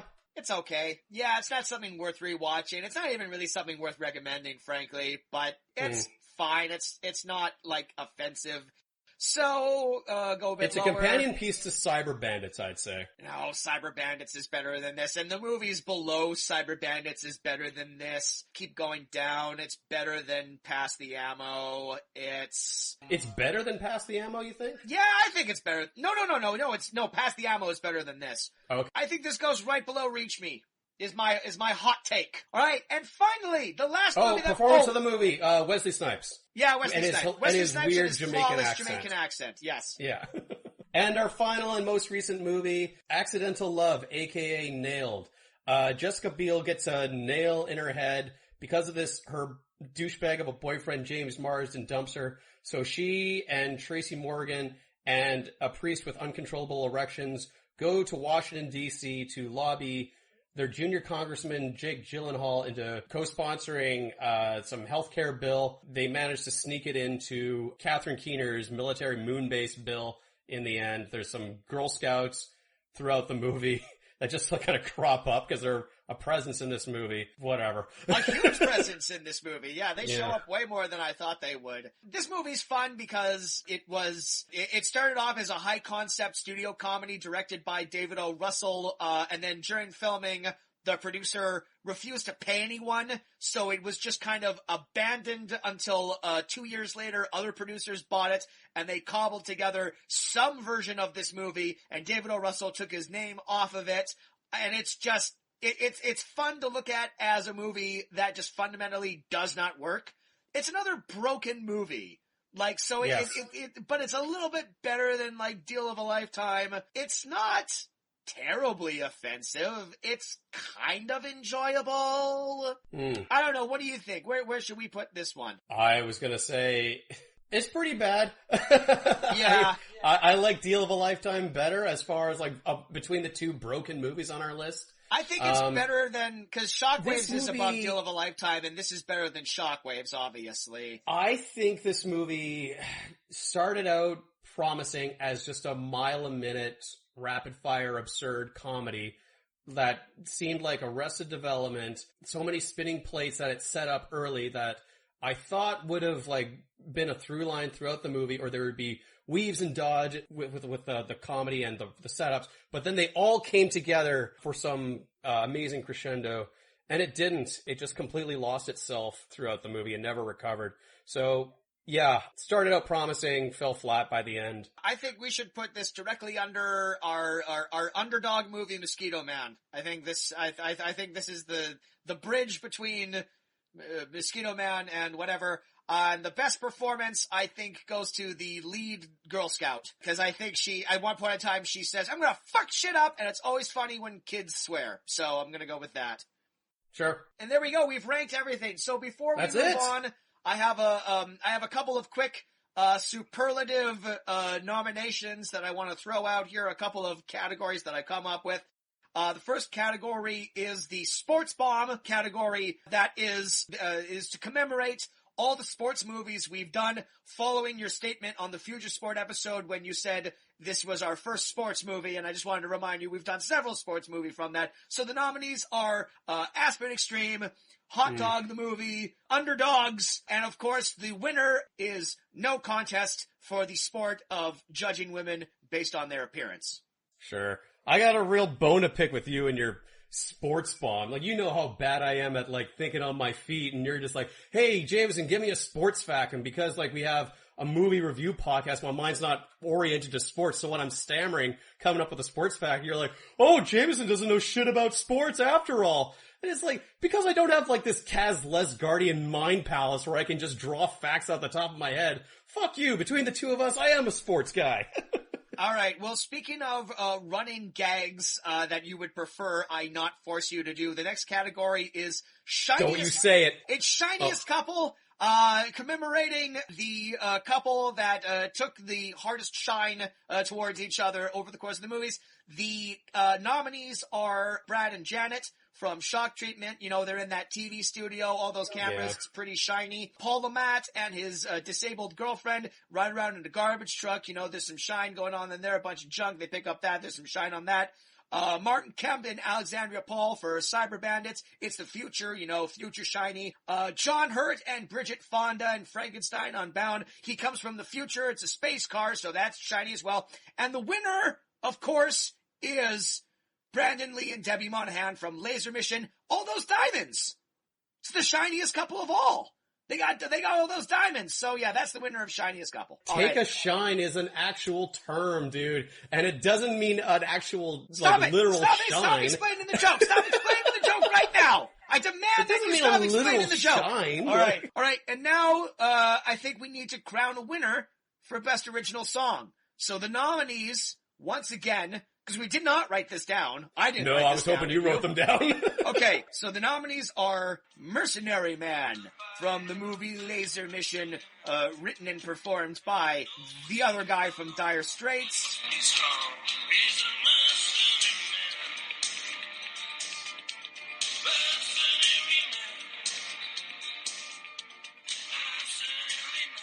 Hamburgers for America, or whatever it was from Hamburger the Motion Picture.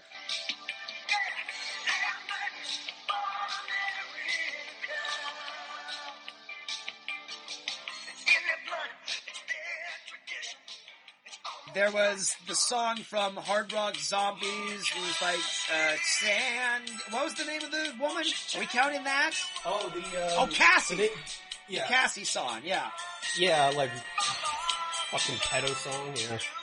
Of course, Kiss Me Dracula from Dario Argento's Dracula 3D. I think we settled on the theme from Shock Treatment.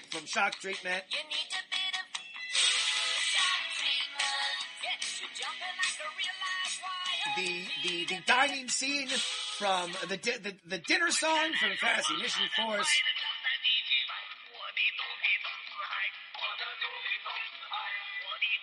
Give me a happy ending from the pirate movie.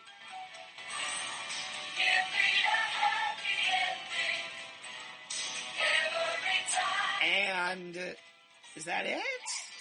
And Pass the Ammo.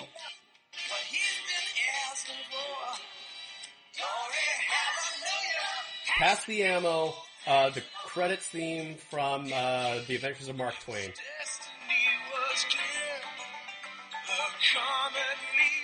And Pick Your Poison from Return of Captain Invincible. And Pick Your Poison from Return of Captain. Okay. I'll have to get the poison, the spirit. So, based on that list of movies of songs that I've already forgotten half of because we didn't write any of them down, my vote is Hamburgers for America. Oh, it's a genuine toss-up between Mercenary Man and Pick Your Poison. Pick Your Poison just because it's an absurd song sung by Christopher Lee to a superhero, and it's all about booze, and Laser Mission just because I have to fucking pick Laser Mission, man. It's been an inside joke for my buddies and I for years. All right, and I have the envelope here, and the winner it's a three-way tie between those two ones that we just said, because why the fuck not? It's our show and we can do what we want. Democracy is dead. We've done it. We've ranked all 50 movies. So, starting from the bottom, number 50, The Telephone. Yes, easily one of the worst fucking movies we've ever seen. Yes. Not the worst. No, it is the worst movie. I would argue that there are worse movies that we watched. No movie annoyed us more than this one. This is the most annoying movie that I would watch. That I would 100% say, don't watch it. Do not watch The Telephone. So number 50, The Telephone. Number 49, Siege of Evil. You can't even really call this a professionally made movie. We don't need to qualify all of it just because we are now over 2 hours, so let's just run down the list. Number 48, Dario Argento's Dracula 3D. Number 47, Dracula 3000. Number 46, Wrong Side of Town. Number 45, Home for the Holidays. Number 44, Bail Enforcers. Number 43, The Movie Out Here. Number 42, Last Hour. Number 41, Deal of a Lifetime. Number 40, Camouflage, which I still can't say right. Number 39, Chasing Molly. Number 38, Shockwaves. Number 37, The New Barbarians. Number 36, Long Shot. 35, Accidental Love, aka Nailed. Number 34, the clear winner of this list, Mosquito Man. Still too damn high as far as I'm concerned. Number 33, The Shepherd. Good luck finding that one. Number 32, Arcade. Number 31, Coward of the County. Number 30, Aspen Extreme. Sorry, Mr. Hasberg. Number 29, Dear Dracula. Number 28, Underdogs. 27, Hot Dog, the movie. Number 26, My Brother the Pig. Number 25, Beethoven's Big Break. That's weirdly high. Number 24, Future Sport. Number 23, the one that started it all, Reach Me. Number 22, Master Q 2001. Number 21, The Pirate Movie.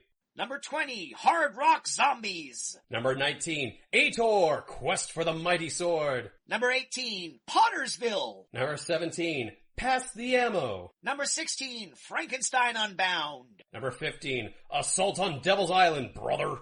Number 14, Desert Heat. Number 13, Ooh, Shock Treatment. Number 12, Flight of Dragons. Number 11, Cyber Bandits. And now we're into the home stretch. Top 10, baby! Top 10 movies we've watched on this show. Number 10, Hamburger from America. Number 9, Mr. Stitch. Number 18, 2019, After the Fall of New York. You mean number 8. Oh, did I say 15? Number 8, 2019, After the Fall of New York. I don't know why I said that. Number 7, The Return of Captain Invincible. Number 6, Laser Mission. Number 5, just an objectively weird movie, Fantasy Mission Force. Number 4, 1990, The Bronx Warriors. Number 3, No Contest. Number 2, The Adventures of Mark Twain. And at number 1, Wishman! Which is a genuine surprise. I had not actually thought before we ranked this that Wishman would take the top spot. Frankly, I thought Laser Mission was going to hold on there a little bit longer than we inevitably did. But I'm very happy with that choice. It did until you fucking changed the rules. Yeah, we gotta spotlight the weird movies. Do you have any, last minute, contesting you want to do on anything on this list? Or I'm pretty happy with it. I mean, just that I think Laser Mission should be in the top 5 and that Deal of a Lifetime is criminally underappreciated in your eyes. But other than that, no man, let's just fucking wrap this up. Yeah, that's fair enough. Alright, well. That's fucking all 50 movies that we have covered, on this show so far. For this, thank you for tuning in for this 4-hour episode, that we had to split up over a while, cause we can't chop and channel things. We have to keep just talking and rambling the entire time. Whatever. What a fucking journey this has been, you know? We should, say a quick thank you to, all the guests that have been on our show up to this point. Thank you to, Joel Flynn and, Luke Schuss over at Podstream Studios for inviting us into their studio to do some episodes. Thank you listeners for tuning in and showing us some love. Yeah. Thank you, Kaz, for giving me something to do every other week. And if you like this show, follow us on Instagram at the F Is This Podcast and follow us on the fucking bullshit minefield that is Twitter at the F_is_this and have your data mined over on our Facebook page.